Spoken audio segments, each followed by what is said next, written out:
നമുക്ക് വേണ്ടതൊക്കെ കർത്താവ് തരും. സ്തോത്രം.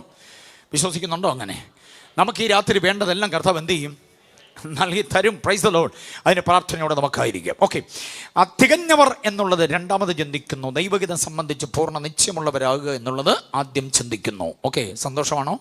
വാക്യത്തിനകത്ത് തികഞ്ഞവരും ദൈവഹിതം സംബന്ധിച്ച് പൂർണ്ണ നിശ്ചയമുള്ളവരും, അതിൽ ദൈവഹിതം സംബന്ധിച്ച് പൂർണ്ണ നിശ്ചയമുള്ളവരാകുക എല്ലാവരും അറിയണം. വിശേഷിച്ച് ശുശ്രൂഷക മേഖലകളിൽ ശോഭിക്കുന്ന പ്രിയപ്പെട്ടവരെല്ലാവരും അറിയണം, ദൈവഹിതം സംബന്ധിച്ച് പൂർണ്ണ നിശ്ചയമുള്ളവരാകണം. പകരം ഞാൻ പറഞ്ഞല്ലോ, നമ്മുടെ ഇഷ്ടം ദൈവത്തിൻ്റെ ഇഷ്ടമാക്കുകയല്ല, ദൈവത്തിൻ്റെ ഇഷ്ടത്തിലേക്ക് നമ്മൾ വരികയാണ് വേണ്ടത്. മനസ്സിലാകുന്നുണ്ടോ? എത്ര പേര് സമ്മതിക്കുന്നുണ്ടത്? ദൈവത്തിൻ്റെ ഇഷ്ടം ഇന്നതാണെന്ന് നമ്മൾ എന്തോ ചെയ്യണം? അന്വേഷിക്കണം. ആ അന്വേഷണത്തിൻ്റെ ദിനങ്ങളാണ് ഈ പ്രാർത്ഥനാ ദിനങ്ങൾ. വളരെ താല്പര്യത്തോടെ ചോദിക്കണം, കർത്താവ് എന്നെക്കുറിച്ചുള്ള അങ്ങയുടെ ഇഷ്ടം എന്താണ് എന്ന് ചോദിച്ചിട്ട് ആ ഇഷ്ടത്തിനനുസരിച്ച് എന്തോ ചെയ്യണം? മുമ്പോട്ട് പോകണം. 143 സങ്കീർത്തനം 10 വാക്യത്തിൽ പറയുന്നു, അങ്ങയുടെ ഇഷ്ടം ചെയ്യുവാൻ എന്നെ പഠിപ്പിക്കണമേ. 143:10 എല്ലാ രാത്രികളിലും എല്ലാ പ്രഭാതങ്ങളിലും പ്രാർത്ഥിച്ചുകൊണ്ട് വേണം ജീവിതത്തിലെ ഉറക്കത്തിലേക്ക് പോകാനും ഉണർവിലേക്ക് ഇറങ്ങാനും. കണ്ടോ, പറഞ്ഞ വാചകം മനസ്സിലായോ? ഉറക്കത്തിലേക്ക് പോകാനും ഉണർവിലേക്ക് ഇറങ്ങാനും നമുക്ക് വേണ്ടുന്ന പ്രചോദനത്തിൻ്റെ പ്രാർത്ഥനാ മന്ത്രണമാണ് ഏതാ? 143 10ാമത് വാക്യം. നിന്റെ ഇഷ്ടം ചെയ്യുവാൻ എന്നെ പഠിപ്പിക്കണമേ. അത് പഠിച്ചേ പറ്റുള്ളൂ ദൈവ ഇഷ്ടം ചെയ്യാൻ. അതിൻ്റെ അപ്പോസ്തോലിക ഭാഷ്യമാണ്. ഇനി പറയാം, ദൈവഹിതം ഇന്നതെന്ന് എന്തോ ചെയ്യണം? തിരിച്ചറിയണം. ആ തിരിച്ചറിവിന് നമുക്ക് വേണ്ടുന്നത് എന്താണ് എന്ന് ഉപദേശാധിഷ്ഠിതമായി പറയുന്നു. ശ്രദ്ധിച്ചോണം. റോമാലേഖനം 12:2 വാക്യം. റോമർ 12:2 വാക്യത്തിൽ പറയുന്നു, do not follow the pattern of this world. ഈ ലോകത്തിന് എന്തോ ചെയ്യരുത്? അനുരൂപമാകരുത്. നിങ്ങളുടെ 2 വാക്യം മാത്രം മതി. ഈ ലോകത്തിന് അനുരൂപമാകാതെ നന്മയും പ്രസാദവും പൂർണ്ണതയുമുള്ള ദൈവഹിതം ഇന്നതെന്ന് എന്ത് ചെയ്യണം? തിരിച്ചറിയേണ്ടതിന് എന്തോ ചെയ്യണം? 2 പ്രധാന ദൂതുകൾ അവിടെ നിന്ന് ശ്രദ്ധിക്കണം. ആ വാക്യത്തിൽ നിന്ന് 2 ദൂതുകൾ. ഞാൻ അല്പം വേഗത്തിൽ പോകുന്നത് വിഷയത്തിന്റെ ദൈർഘ്യം കൊണ്ടാണെന്ന് അറിഞ്ഞോണം. ഓക്കെ, 2 കാര്യങ്ങൾ അവിടെ ശ്രദ്ധിക്കണം. പ്രത്യേകിച്ച് യൂത്ത്സ് എല്ലാം ശ്രദ്ധിക്കണം, കുഞ്ഞുങ്ങളൊക്കെ ശ്രദ്ധിച്ചോണം. ഒന്ന്, ഈ ലോകത്തിന് എന്തോ ചെയ്യരുത്? അനുരൂപരാകരുത്. 2, നമ്മുടെ മനസ്സെന്തോ ഇതോണം? പുതുക്കി രൂപാന്തരപ്പെട്ടോണം. ഓരോ സെഷൻ കഴിയുമ്പോഴും നമ്മുടെ മനസ്സിന് പുതുക്കമുണ്ടാകണം, രൂപാന്തരമുണ്ടാകണം, ട്രാൻസ്ഫോർമേഷൻ സംഭവിക്കണം. കണ്ടോ, ഈ ലോകത്തിന് നമ്മൾ അനുരൂപമാകരുതെന്നുള്ളതാണ് ഒന്നാമത്തെ ചിന്ത. ലോകമെന്ന വാക്കിൻ്റെ അർത്ഥം എന്താ? What is the meaning? World. ലോകമെന്ന വാക്കിൻ്റെ അർത്ഥം എന്താ? ഒരു കാര്യം എനിക്ക് മനസ്സിലായി രാവിലെ മുതൽ. ഒരു ചോദ്യമൊക്കെ ചോദിച്ചാൽ മതി, നിങ്ങൾ മിണ്ടാതിരുന്നോളൂ. അല്ലാത്തപ്പോൾ ആരാധനയുടെ ശബ്ദഘോഷങ്ങളാണ്. കാര്യമായൊരു ചോദ്യം ചോദിച്ചാൽ പിന്നെന്തോ ഇല്ല, മിണ്ടട്ടമേ ഇല്ല. ലോകമെന്ന വാക്കിന് 3 അർത്ഥമുണ്ട് വേദപുസ്തകത്തിൽ. കുറിച്ചോണം. വേൾഡ്, WORLD, വേൾഡ് എന്ന പദമാണ്. അതിന് 3 അർത്ഥങ്ങളുണ്ട്. ആ 3 അർത്ഥങ്ങളെ പഠിച്ചോണം. 1, 2, 3 എന്ന് താഴ്ത്താടി എഴുതിക്കോണം. ഒന്നാമത്തെ അർത്ഥം എന്താണെന്നറിയാമോ? ഈ ഭൂമി, നാം അധിവസിക്കുന്ന പ്രപഞ്ചം, നാം അധിവസിക്കുന്ന ഭൂമി ഉൾക്കൊള്ളുന്ന പ്രപഞ്ചം, കോസ്മോസ്, യൂണിവേഴ്സ്, അതാണ് വേൾഡ്. അതിനൊരു വാക്യം എഴുതിക്കോണം. അപ്പോസ്തലപ്രവൃത്തി 17:24 വാക്യം. അപ്പോസ്തലപ്രവൃത്തി 17:24. ഓൺലൈനുള്ളവരും കുറിക്കുന്നുണ്ടല്ലോ, കേൾക്കുന്നുണ്ടല്ലോ, മനസ്സിൽ കരുതണം. ലോകമെന്ന പദത്തിന് ലോകവും അതിലുള്ള സകലതും ഉണ്ടാക്കിയ ദൈവം. അപ്പം അവിടെ ലോകമെന്ന പദത്തിന്റെ അർത്ഥം എന്താ? കമോൺ പറഞ്ഞേ, പ്രതികരിച്ച്. അവിടെ ലോകമെന്ന പദത്തിന്റെ അർത്ഥം എന്താ? ഈ പ്രപഞ്ചം എന്നുള്ളതാണ്. കുന്ന്, മല, പുഴ, താഴ്വര ഒക്കെയുള്ള, കടലും തടാകങ്ങളും ഒക്കെയുള്ള, മരുഭൂമികളൊക്കെയുള്ള, ഹരിതാഭമാർന്ന, കിളച്ചെടുക്കുവാൻ, വെട്ടിയെടുക്കുവാൻ, അടർത്തിയെടുക്കുവാൻ, നുള്ളിയെടുക്കുവാൻ, പറിച്ചെടുക്കുവാൻ കഴിയുന്ന മനോഹരമായിരിക്കുന്ന ഒത്തിരി കൃഷിയിടങ്ങളുള്ള അനുഗ്രഹിതമായ ഈ പ്രപഞ്ചം. അങ്ങ് മുകളിലേക്ക് നോക്കിയാൽ തലയ്ക്ക് മീതെ നീലാകാശം, അതിനകത്ത് ഒത്തിരി വർണ്ണാഭമാർന്ന സൂര്യചന്ദ്ര നക്ഷത്രാദികൾ. പിന്നെ സമുദ്രം, ഇളകി മറിയുന്നുണ്ടെങ്കിൽ കാണാൻ എന്നെ കൗതുക. സമുദ്രം കണ്ട് കൊതി തീർന്നിട്ടുണ്ടോ? ഇല്ല. എറണാകുളംകാരോട് ഞങ്ങൾക്ക് അങ്ങ് ഭയങ്കര അസൂയ. നിങ്ങൾക്ക് കടലെടുത്തല്ലേ, എത്ര മനോഹരമാണ്. കടലിൽ അതിൻ്റെ കരയിൽ പോയി നിന്ന് തീരുമോ? പക്ഷേ നിങ്ങൾക്ക് കുന്നും മലയും താഴ്വരയൊന്നും ഇല്ലല്ലോ. അതാണ്, കടലല്ലേ ഉള്ളൂ. സ്തോത്രം. അപ്പം ഞങ്ങൾക്ക് കുന്നുകൾ, മൊട്ടക്കുന്നുകൾ, ഹരിതാഭമാർന്ന താഴ്വരകളിലും അതുപോലെയുള്ളതായിരിക്കുന്ന സംഗതികളൊക്കെ ഉണ്ട്. എല്ലാം കൂടി ഒരുമിച്ച് കൂടുന്ന ഈ പ്രപഞ്ചത്തെയാണ് ലോകം. അനുരൂപമാകരുതെന്ന് പറയുന്നത് അതിനോടല്ല. അതിനോട് അനുരൂപമാകാതിരിക്കാൻ പറ്റത്തില്ല. കാരണം അതിനോട് പടവെട്ടി, അതിനോട് മത്സരിച്ച്, അതിനോട് ക്രമീകരിച്ചൊക്കെ നിന്നെങ്കിൽ ജീവിക്കാൻ പറ്റത്തുള്ളൂ. കൊയ്തെടുക്കാനുണ്ട്, കിളച്ചെടുക്കാനുണ്ട്, പറിച്ചെടുക്കാനുണ്ട്. അപ്പോൾ ഈ ഭൂമിയുമായിട്ട് ചേർന്ന് നിൽക്കണം. സൂര്യചന്ദ്രൻ്റെ പ്രകാശങ്ങളും അതിൻ്റെ ആകിരണങ്ങളും ഒക്കെ കൊണ്ടാണ് പ്രപഞ്ചത്തിൻ്റെ നിലനിൽപ്പ്, ജീവിയ ലോകത്തിൻ്റെ ആവാസ വ്യവസ്ഥിതി നിയന്ത്രിക്കുന്നത്. ഇതൊക്കെ കൂടിയാണ്. മനസ്സിലായില്ലേ? അപ്പോൾ നമുക്ക് അതിനോട് പ്രതികരിക്കാൻ പറ്റില്ല, അതിനോട് ഇണങ്ങിപ്പോയേ പറ്റുള്ളൂ. പക്ഷെ വചനം പറയുന്നു, do not follow the pattern of this world. അവിടെ ലോകം എന്നർത്ഥം എന്താ? രണ്ടാമതൊരർത്ഥം നോക്കിക്കേ. മാനവകുലം എന്നൊരർത്ഥമുണ്ട്. മാനവകുലം, മാനവ സമൂഹം, മനുഷ്യ സമൂഹം. നമുക്ക് പരിചിതമായൊരു വാക്യത്തിലാണ് അതുള്ളത്.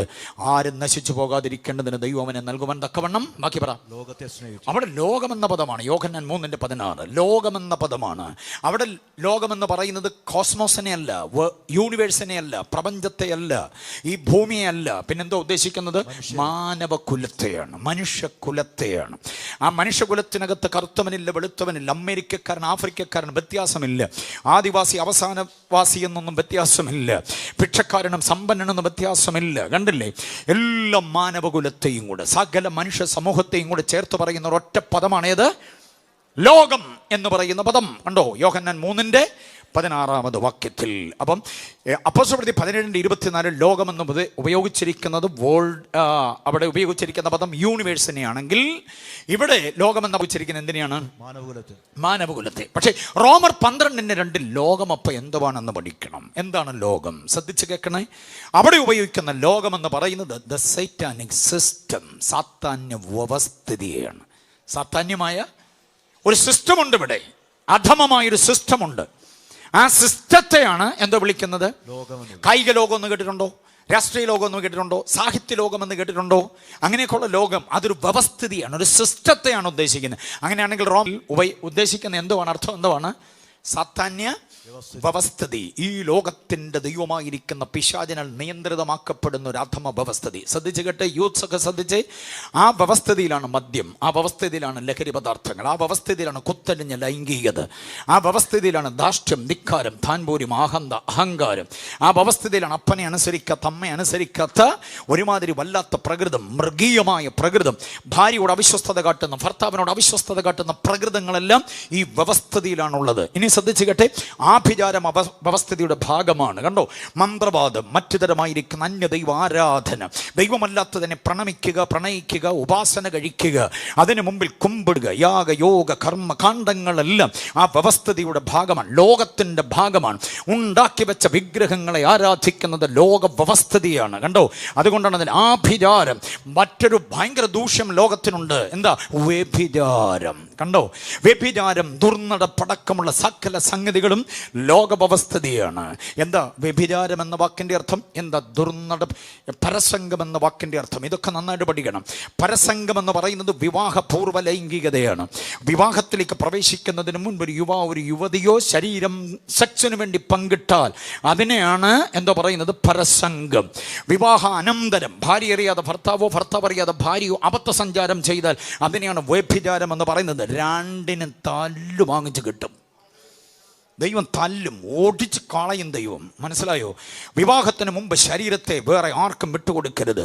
വിവാഹം കഴിഞ്ഞാൽ ഒരുത്തൻ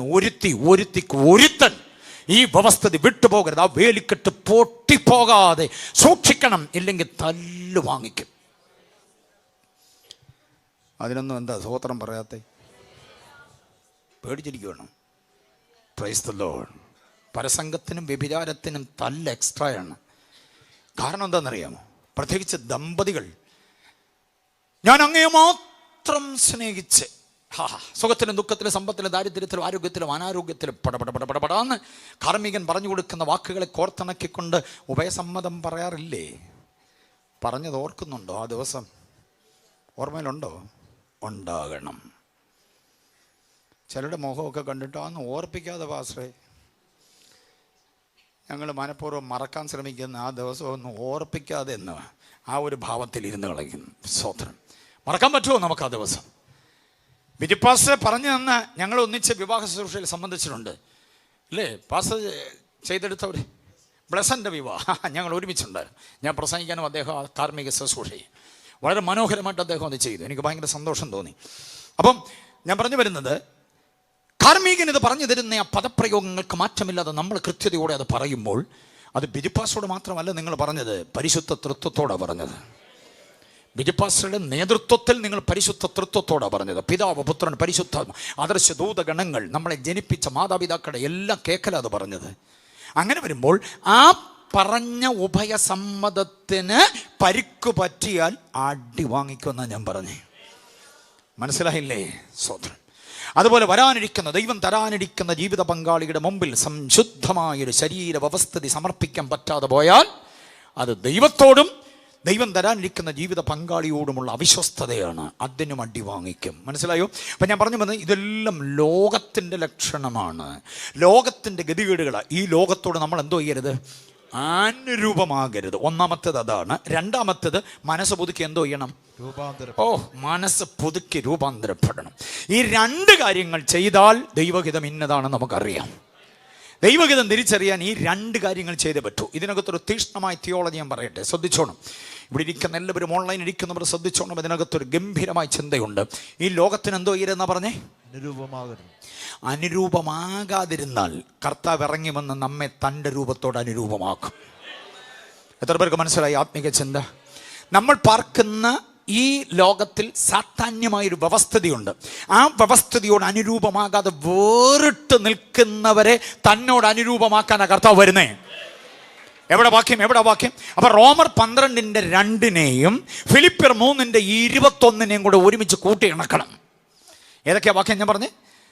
റോമർ 12:2, ഫിലിപ്പിയർ 3:21. ഫിലിപ്പിയർ 3:21 എന്താ പറയുന്നത്? സകലത്തെയും കീഴ്പ്പെടുത്തുവാൻ കഴിയുന്ന തൻ്റെ വ്യാപാര ശക്തി കൊണ്ട്, സകലത്തെയും കീഴ്പ്പെടുത്തുവാൻ കഴിയുന്ന തൻ്റെ വ്യാപാര ശക്തി കൊണ്ട് നമ്മുടെ താഴ്ചയുള്ള ശരീരത്തെ തൻ്റെ മഹത്വമുള്ള ശരീരത്തോട് എന്തോ ചെയ്യും? അനുരൂപമായി രൂപാന്തരപ്പെടുത്തും. ആരെ രൂപാന്തരപ്പെടുത്തുക? ഈ ലോകത്തിൽ ജീവിച്ച അത്രയും കാലം ഈ ലോകത്തോട് അനുരൂപമാകാതിരുന്നവരെ മാത്രമേ രൂപാന്തരപ്പെടുത്തുകയുള്ളൂ. എല്ലാവരും കയറിപ്പോകും, എല്ലാവരും പറഞ്ഞിടുമേ ഞാനും എന്നൊക്കെ വൈബ്രേഷൻ ഇട്ട് പാടിക്കൊണ്ടിരുന്നിട്ടൊന്നും കഥയില്ല. ഈ ലോകത്തിന് അനുരൂപമാകാത്തവരെ മാത്രമേ കർത്താവ് തൻ്റെ രൂപത്തോട് അനുരൂപമാകുകയുള്ളൂ. അപ്പോൾ പുനരാഗമനം എന്ന വിഷയം പഠിക്കുമ്പോൾ ഈ രണ്ട് വാക്യങ്ങളെ തമ്മിൽ യോജിപ്പിക്കണം, അത് മറന്നു പോകരുത്. ഇനി ഞാൻ പറയുന്ന വാക്യങ്ങൾ സൈറ്റാനിക് സിസ്റ്റം എന്ന നിലയിൽ ലോകം എന്ന പദം ഉപയോഗിച്ചിരിക്കുന്ന വാക്യങ്ങൾ അങ്ങോട്ട് പറയാം. പടപടപടപടപടന്ന് ഒന്ന് കുറിച്ച് വെച്ചോളൂ. ഒന്ന് റോമർ 12:2, അടുത്തത് 1 യോഹന്നാൻ 2:17 വാക്യം. ലോകവും അതിൻ്റെ മോഹവും ഒഴിഞ്ഞു പോകും, ദൈവേഷ്ടം ചെയ്യുന്നവനോ കണ്ടോ. അത് 2:17 എഴുതിക്കോണം. ഓക്കെ. അടുത്തത് 1 യോഹന്നാൻ 5:4 വാക്യം. ദൈവത്തിൽ ജനിച്ചതൊക്കെയും ലോകത്തെ ജയിക്കുന്നു. ലോകത്തെ ജയിച്ച ജയമോ നമ്മുടെ 1 യോഹന്നാൻ 5:4 വാക്യം. ലോകത്തെ ജയിക്കണമെന്ന് അവിടെ പറഞ്ഞിരിക്കുന്നത് ഈ സൈറ്റാനിക് സിസ്റ്റത്തെ ജയിക്കണമെന്നാണ്. ഒറ്റയ്ക്ക് ഉണ്ടായിരിക്കുള്ളൂ പടപൊരുതാൻ, പക്ഷേ ചെറുത്ത് നിൽക്കുവാൻ കരുത്ത് കർത്താവ് തരും. അതിനുവേണ്ടി ഉപവാസ പ്രാർത്ഥന ഇവിടെ വന്നിരിക്കണമെന്ന് പറയുന്നത്. ജഡത്തെ മലീമസമാക്കുവാൻ, നമ്മുടെ അവയവ വ്യവസ്ഥിതികളെ തെറ്റായ നിലയിൽ ഉപയോഗിക്കുവാൻ നമുക്ക് ചേതന തരുന്ന, നമുക്ക് നിയോഗം തരുന്ന, നമ്മളെ തൃഷ്ണയിലേക്ക്, ആവേഗങ്ങളിലേക്ക്, നിയോഗങ്ങളിലേക്ക്, നിർബന്ധങ്ങളിലേക്ക് തെറ്റായി നയിക്കുന്ന ദുഷ്ടശക്തിയോട് നോ, അടുക്കരുത് എന്നോട് എന്ന് പറയാനുള്ള ആർജവത്വം ഈ ഉപവാസ പ്രാർത്ഥനയോടെ ദൈവം അങ്ങ് വ്യാപരിപ്പിക്കുക ഓരോ വ്യക്തികളിലും. ഹല്ലേലൂയ, സ്തോത്രം. അപ്പൊ അതാണ് 1 യോഹന്നാൻ 5:4 വാക്യം. അടുത്ത വാക്യം കേൾക്കണോ? യാക്കോബ് 1:27. യാക്കോബ് 1:27 പറയുന്നു, ഈ ലോകത്തിന്റെ കളങ്കം പറ്റാതെ തന്നെത്താൻ എന്തോ ചെയ്യണം? കാത്തുകൊള്ളണം. യാക്കോബ് 1:27 വാക്യം. ലോകത്തിന്റെ കളങ്കം. ലോകത്തിനപ്പം എന്തോ ഉണ്ട്? ഒരു കളങ്കമുണ്ട്. ആ കളങ്കം നമ്മിലേക്ക് ചാർത്താനാണ് ലോകം ആഗ്രഹിക്കുന്നത്, പിശാച് ആഗ്രഹിക്കുന്നത്. ആ കളങ്കം നമ്മിലേക്ക് എന്തോ ചെയ്യരുത്? നമ്മിലേക്ക് വരരുത്, നമ്മുടെ കുടുംബത്തിലേക്ക് വരരുത്, നമ്മുടെ കുഞ്ഞുങ്ങളിലേക്ക് വരരുത്. കളങ്കമില്ലാത്തവരായി നിൽക്കാൻ നമുക്ക് കഴിയണം. കളങ്കമില്ലാത്തവരെ ആനന്ദത്തോടെ നിർത്തുവാൻ കഴിയുന്നൊരു കർത്താവ്. സ്തോത്രം, ഹല്ലേലൂയ. അപ്പോൾ വാക്യം ഇനി വേണോ? യാക്കോബ് 4:4 നോക്കിക്കേ. യാക്കോബ് 4:4. വ്യഭിചാരിണിയായുള്ളവയെ ലോകസ്നേഹം ദൈവത്തോട് ശത്രുത്വമാകുന്നു. അവിടെ ലോകസ്നേഹം 4:4 പറയുന്ന ലോകസ്നേഹം എന്ന് പറയുന്നത് എന്താണെന്നറിയാമോ? ഈ അധപ്പതനത്തിൻ്റെ, അധാർമികതയുടെ, അസാൻമാർഗികതയുടെ, അധമമായതിൻ്റെ ഇടപാടുകളെ കുറിച്ച് അവിടെ പറഞ്ഞിരിക്കുന്നത് കണ്ടോ. അപ്പോൾ ഈ വാക്യങ്ങളിലെല്ലാം ലോകമെന്ന പദമുണ്ട്. ഈ ലോകത്തോട് നമ്മൾ നമ്മുടെ വിഷയത്തിൽ നിന്ന് വിട്ടുപോകരുത്. ലോകത്തോട് അനുരൂപം ആകാതിരുന്നാൽ ദൈവഗീതം നമുക്ക് തിരിച്ചറിയാൻ പറ്റും. അപ്പോൾ ദൈവഗീതം അറിയണമെങ്കിൽ എന്തോ ചെയ്യണം? പ്രവാചകൻ്റെ പുറകെ പോയിട്ട് കാര്യമില്ല. നമ്മൾ ലോകത്തോട് എന്തോ ചെയ്യരുത്? നമ്മുടെ ശരീരം, നമ്മുടെ മനസ്സ്, ആദിയായ ഇതൊന്നും ലോകത്തോട് അനുരൂപമാകരുത്. സാത്താന്യ വ്യവസ്ഥിതിയോട്, ഈ ലോകത്തെ നിയന്ത്രിക്കുന്ന ശക്തിയുടെ പേര് ഈ ലോകത്തിൻ്റെ ദൈവമെന്നാണ്. 2 കൊരിന്ത്യർ 4:4. 2 കൊരിന്ത്യർ 4:4 പറയുന്നത് ഈ ലോകത്തിൻ്റെ ദൈവം അവിശ്വാസികളുടെ മനസ്സിനെ എന്തോ ചെയ്യുന്നു? കുരുടാക്കിയിരിക്കുന്നു. അപ്പം ഈ ലോകത്തിനൊരു ദൈവമുണ്ട്, ഈ ലോകത്തിൻ്റെ കളങ്കമുണ്ട്, ഈ ലോകത്തിന് ഒരു മോഹമെന്ന ചൂണ്ടയുണ്ട്. അതുകൊണ്ടാണ് ഈ വാക്യങ്ങളെല്ലാം കൊണ്ട് നിരനിരയായിട്ട് തന്നത്. കുഞ്ഞുങ്ങളൊക്കെ അതിനെ കുറിച്ചെടുത്തിട്ടുണ്ടല്ലോ. പഠിക്കണം. ലോകത്തോട് അനുരൂപമാകാതിരുന്നാൽ ദൈവഗീതം ഇന്നതെന്ന് തിരിച്ചറിയുക എന്ന പദം പഠിക്കണം. ആദ്യം തിരിച്ചറിയുക. എന്തെങ്കിലും സാധനം വാങ്ങിച്ചിട്ട് 500 രൂപ കൊണ്ട് കൊടുക്കുമ്പോൾ മോനെ, ആ നോട്ട് വാങ്ങിച്ച മുതലാളി വെട്ടം വരുന്ന വഴിയിലേക്ക് വിരിച്ചു പിടിച്ച് നോക്കുന്ന കണ്ടിട്ടുണ്ടോ? തട്ടി നോക്കും, കൊട്ടി നോക്കും, ചുരുട്ടി നോക്കും. തിരിച്ചറിയൽ പരേഡിന് വിധേയമാക്കുന്നു. നമ്മൾ കൊടുത്ത 500 രൂപ. എന്താ സാർ ഇത്രയും വലിയ നിരീക്ഷണ പരീക്ഷണ ഗവേഷണം എന്നൊക്കെ ചോദിച്ചാൽ പുള്ളി പറയും, ഇതിനേക്കാൾ സൗന്ദര്യമുള്ള വ്യാജന ഇവിടെ കിടന്ന് വിലസുന്നുണ്ട്. അതുകൊണ്ട് അവനാണോ ഇവനെന്നറിയാനോ എന്തോ ഇന്ന് ഈ തിരിച്ചറിയൽ പരേഡ് അല്ലെന്ന് ബോധ്യമായി കഴിഞ്ഞാലേ അദ്ദേഹത്തിൻ്റെ പെട്ടിക്കകത്തോട്ടിട്ട് ബാക്കി തരത്തുള്ളൂ. നമുക്ക് മനസ്സിലായില്ലേ? ആ തിരിച്ചറിയൽ പരേഡ് എന്ന് പറഞ്ഞതുപോലെ നമുക്ക് തരുന്നൊരു പ്രബോധനമാണ് തിരിച്ചറിയണം. ദൈവഹിതം ഇന്നതെന്ന് എന്ന് പറഞ്ഞാൽ ഹിതങ്ങൾ പലതാണ്. ആ ഹിതങ്ങളിൽ ഏതാണ് ദൈവഹിതം എന്നുള്ളതിനെ നമ്മൾ എന്ത് ചെയ്യണം? അതിനുവേണ്ടി ഉപവാസ പ്രാർത്ഥന. അതിനുവേണ്ടി 21 ദിവസം. അല്ലാതെ ബിരിപ്പാസൊക്കെ കാശുണ്ടാക്കാൻ വേണ്ടിയുള്ളൊരു ഏർപ്പാടൊന്നുമല്ല. ഈ സഭയിൽ ഒരു ഫണ്ട് ഉണ്ടാക്കാൻ വേണ്ടി നടത്തുന്ന പരിപാടിയല്ല ഇത്. ദൈവഹിതം ഓരോരുത്തരും തിരിച്ചറിയണം. സ്തോത്രം. ആ തിരിച്ചറിവ് എന്ന് പറയുന്നതിനെക്കുറിച്ച് ഞാൻ ചില കാര്യങ്ങൾ പറയാം. കനാനിൽ ക്ഷാമമുണ്ടായി കഴിഞ്ഞപ്പോൾ മിസ്രൈമിൽ ധാന്യമുണ്ടെന്ന് കേട്ടിട്ട് വട്ടിയും കുട്ടയും ചാക്കുമൊക്കെ ആയിട്ട് നേരെ കനാനിലേക്ക് അബ്രഹാം ഇറങ്ങിപ്പോകുന്നത് ദൈവഹിതപ്രകാരമല്ല, സ്വന്തം ഹിതമാണ്. നമ്മുടെ ഹിതം, നമ്മുടെ അന്തരംഗം നമ്മളെ ചതിക്കും. ചിലപ്പം നമുക്ക് തരുന്ന ചില നിയോഗങ്ങളുണ്ടല്ലോ, അബദ്ധമായിരിക്കും. പോയേക്കാം, ഇവിടെ കിടന്ന പിള്ളേർ പട്ടിണിയായി പോകും. എല്ലാവരും ആക്ഷേപം പറയും. പറയാനൊരു സാധ്യതയുണ്ട്. മെസോപ്പൊത്താമിയയിലായിരുന്നു, ഒരു കുഴപ്പമില്ലായിരുന്നു. അവിടുന്ന് ദൈവദർശനം എന്ന് പറഞ്ഞ് ഇറങ്ങി പുറപ്പെട്ട് ഇപ്പോൾ കഞ്ഞി കുടിക്കാൻ നിർവാഹമില്ല എന്നൊക്കെ പറഞ്ഞ് എല്ലാവരും കൂടെ വിരൽ ചൂണ്ടുമ്പം ആകെപ്പാടെ കുഴപ്പമാവും. അതുകൊണ്ട് മനസ്സ് പറഞ്ഞു പോയേക്കാം. എവിടേക്ക്? മിസ്രൈമിലേക്ക്. അത് ആരുടെ ഹിതമായിരുന്നു? സ്വന്തം ഹിതമായിരുന്നു. ആ ഹിതത്തിൽ ഊന്നി പോയവൻ അപമാനപ്പെട്ട തിരിച്ചു വരുന്നേ. ഭാര്യ അപഹരിക്കപ്പെട്ടു പോയി വല്ലാത്ത രീതിയിൽ. ആ ചരിത്രം നിങ്ങൾ വായിച്ചു നോക്കണം. He went down to Egypt, അങ്ങനെയാണ് ഇംഗ്ലീഷ് ബൈബിൾ കൊടുത്തിരിക്കുന്നത്. അവൻ മിസ്രൈമിലേക്ക് പോയി എന്ന് മലയാളം ബൈബിൾ പറയുമ്പോൾ ഇംഗ്ലീഷ് ബൈബിളിൻ്റെ വാചകത്തിനകത്ത് ഒരു പ്രത്യേക ചിന്ത അടക്കം ചെയ്തിട്ടുണ്ട്. He went down. സ്വന്തം ഹിതത്തിൽ ഊന്നി പോകുന്നവരൊക്കെ മുകളിലോട്ടല്ല പോകുന്നത്, താഴോട്ടാണ് പോകുന്നത്. നമുക്ക് നഷ്ടം വരുന്നത്, കഷ്ടം വരുന്നതും എല്ലാ വിധത്തിലുള്ളതായിരിക്കുന്ന ദോഷം വരുന്നതും നമ്മൾ ചില കാര്യങ്ങൾ നമ്മുടെ ഹിതമനുസരിച്ച് ചെയ്തതുകൊണ്ടാണ്. ദൈവത്തോട് ചോദിച്ചില്ല. 2 വാചകങ്ങൾ ഞാൻ പറയാം, കുഞ്ഞുങ്ങൾ കേട്ടോണം. ഒന്നാമത്തെ വാചകം, വാട്ട് ഷാൽ ഐ ഡു? ഞാൻ എന്ത് ചെയ്യണം? ഞാൻ വ്യക്തിപരമായി പ്രാർത്ഥിച്ചോണം. മോനും മോളും എല്ലാം വ്യക്തിപരമായി പ്രാർത്ഥിച്ചോണം. പാസ്റ്റർ പ്രാർത്ഥിക്കണം, വിശ്വാസി പ്രാർത്ഥിക്കണം, വ്യക്തിപരമായി ദൈവത്തോട് ചോദിക്കണം, വാട്ട് ഷാൽ ഐ ഡു? കുടുംബമായിട്ട് മുമ്പേ ബിരുപ്പാസ് നമ്മളോട് പറഞ്ഞ കൈകോർത്ത് പ്രാർത്ഥിക്കാൻ പറഞ്ഞില്ലേ? കൈകോർത്ത് ഭാര്യയും ഭർത്താവും മക്കളും എല്ലാം കൂടെ കൈകോർത്ത് പ്രാർത്ഥിക്കുമ്പോൾ സന്ധ്യപ്രാർത്ഥനയൊക്കെ ഉണ്ടോ? കൃത്യമായിട്ട് സന്ധ്യപ്രാർത്ഥന കൃത്യസമയത്ത് നടത്തുന്ന വീടുകൾ എത്ര ഉണ്ട്? അതുകൊണ്ട് മിണ്ടുന്നില്ല. സന്ധ്യപ്രാർത്ഥന വീട്ടിലുണ്ടോയെന്ന് എൻ്റെ ചോദ്യം. എപ്പോഴാണ് ആൻറ്റി? 8 മണി കഴിഞ്ഞോ, 10 മണി കഴിഞ്ഞോ, 11 മണി കഴിഞ്ഞോ? സ്തോത്രം. ഒരു കാര്യം ഞാൻ ഈ 9ാമത്തെ രാത്രി പറയാം. അത്താഴ ഉണ്ണുന്നതിന് മുമ്പ് സന്ധ്യപ്രാർത്ഥന നടത്തണം. എത്ര പേര് ആമേൻ പറയും അതിന്? എരിശ്ശേരിയും പുളിശ്ശേരിയും ചിക്കൻ കറിയും മട്ടൻ കറിയും എല്ലാം കൂടെ കഴിച്ചിട്ട് ഇനി നമുക്ക് പ്രാർത്ഥിക്കാമെന്ന് പറഞ്ഞാൽ അമ്മമ്മ ദിവാങ്കോട്ടയിലും അച്ചായൻ സോഫ കമ്പട്ടയിലും ഇരുന്ന് പിള്ളേരെല്ലാം അവിടെ ഇവിടെ ഇരുന്ന് കുത്തിയിരുന്ന് പാടരുത്. അത് ദൈവത്തെ അവഹേളിക്കുകയാണ്. നല്ല ആരോഗ്യത്തോടെ ഇരുന്ന് വേണം. സന്ധ്യപ്രാർത്ഥന അത്താഴത്തിന് മുമ്പ് നടത്തുമ്പോഴും അതിന് ശേഷം നടത്തുമ്പോഴും പാടുന്ന പാട്ടിൻ്റെ താളം ശ്രദ്ധിച്ചാലറിയാം. ഞങ്ങൾ ഉപദേശിമാർ നിങ്ങളുടെ വീടിൻ്റെ അതിലൊക്കെ വരാറുണ്ട്, നിങ്ങൾ അറിയുന്നില്ല എന്നുള്ളതേ ഉള്ളൂ. സന്ധ്യപ്രാർത്ഥന എപ്പോഴാണ്, എത്ര പാട്ട് പാടുന്നുണ്ട്, ആരൊക്കെ പ്രാർത്ഥിക്കുന്നുണ്ട്, പുസ്തകം വായിക്കുന്നുണ്ട്, അതിനകത്ത് പ്രബോധനം കൊടുക്കുന്നുണ്ടോ എന്നൊക്കെ ഞങ്ങൾ ശ്രദ്ധിക്കുന്നുണ്ട്. മനസ്സിലായില്ലേ? പല വീട്ടിലും പാട്ട് കേൾക്കുമ്പോൾ ഞങ്ങൾക്കറിയാം ഇത് അത്താഴം ഉണ്ടിട്ടുള്ള പ്രാർത്ഥനയാണെന്നുള്ള. സോപ്പൻ. യേശു മാറാത്തവൻ, യേശു മാറാത്തവൻ, യേശു മാറാത്തവൻ, ഹാ എത്ര നല്ലവൻ. അതിൻ്റെ സ്ഫുടത കേട്ടോ. ഞാൻ വലിയ പാട്ടുകാരനല്ലേ, ഇങ്ങനൊരു ഉദാഹരണം പറയാം, അപ്പോൾ എന്നെ പോർക്കണേ. അപ്പോൾ ഈ പാട്ട് ഇങ്ങനെ കൃത്യമായിട്ട് പദാനുപദങ്ങൾ എടുത്തു വെച്ചുകൊണ്ട് പാടുമ്പം നമുക്ക് മനസ്സിലാവും ഇത് അത്താഴം ഉണ്ണുന്നതിന് മുമ്പുള്ള പാട്ടാണ്. മനസ്സിലായില്ലേ? ആ താളം അങ്ങനെയാണ്. അത്താഴം ഉണ്ടിട്ട് എരിശ്ശേരിയൊക്കെ ഇങ്ങനെ കയറി വരുമ്പോൾ ഉള്ള പാട്ടുണ്ട്. യേശു മാറാത്തവേൻ, യേശു മാറാത്തവേൻ. ഏതെങ്കിലും പാട്ട് പുസ്തകത്തിൽ അങ്ങനെ ഒരു വരി കാണിച്ചു തരാമോ നിങ്ങൾക്ക്? വേൻ. ജീവന്റെ ഉറവിടം ക്രിസ്തുവത്രേ, നാവിനലവന് നാം ഘോഷിക്കാം. അത്താഴം ഉണ്ണുന്നതിന് മുമ്പ് ആ പാട്ട്.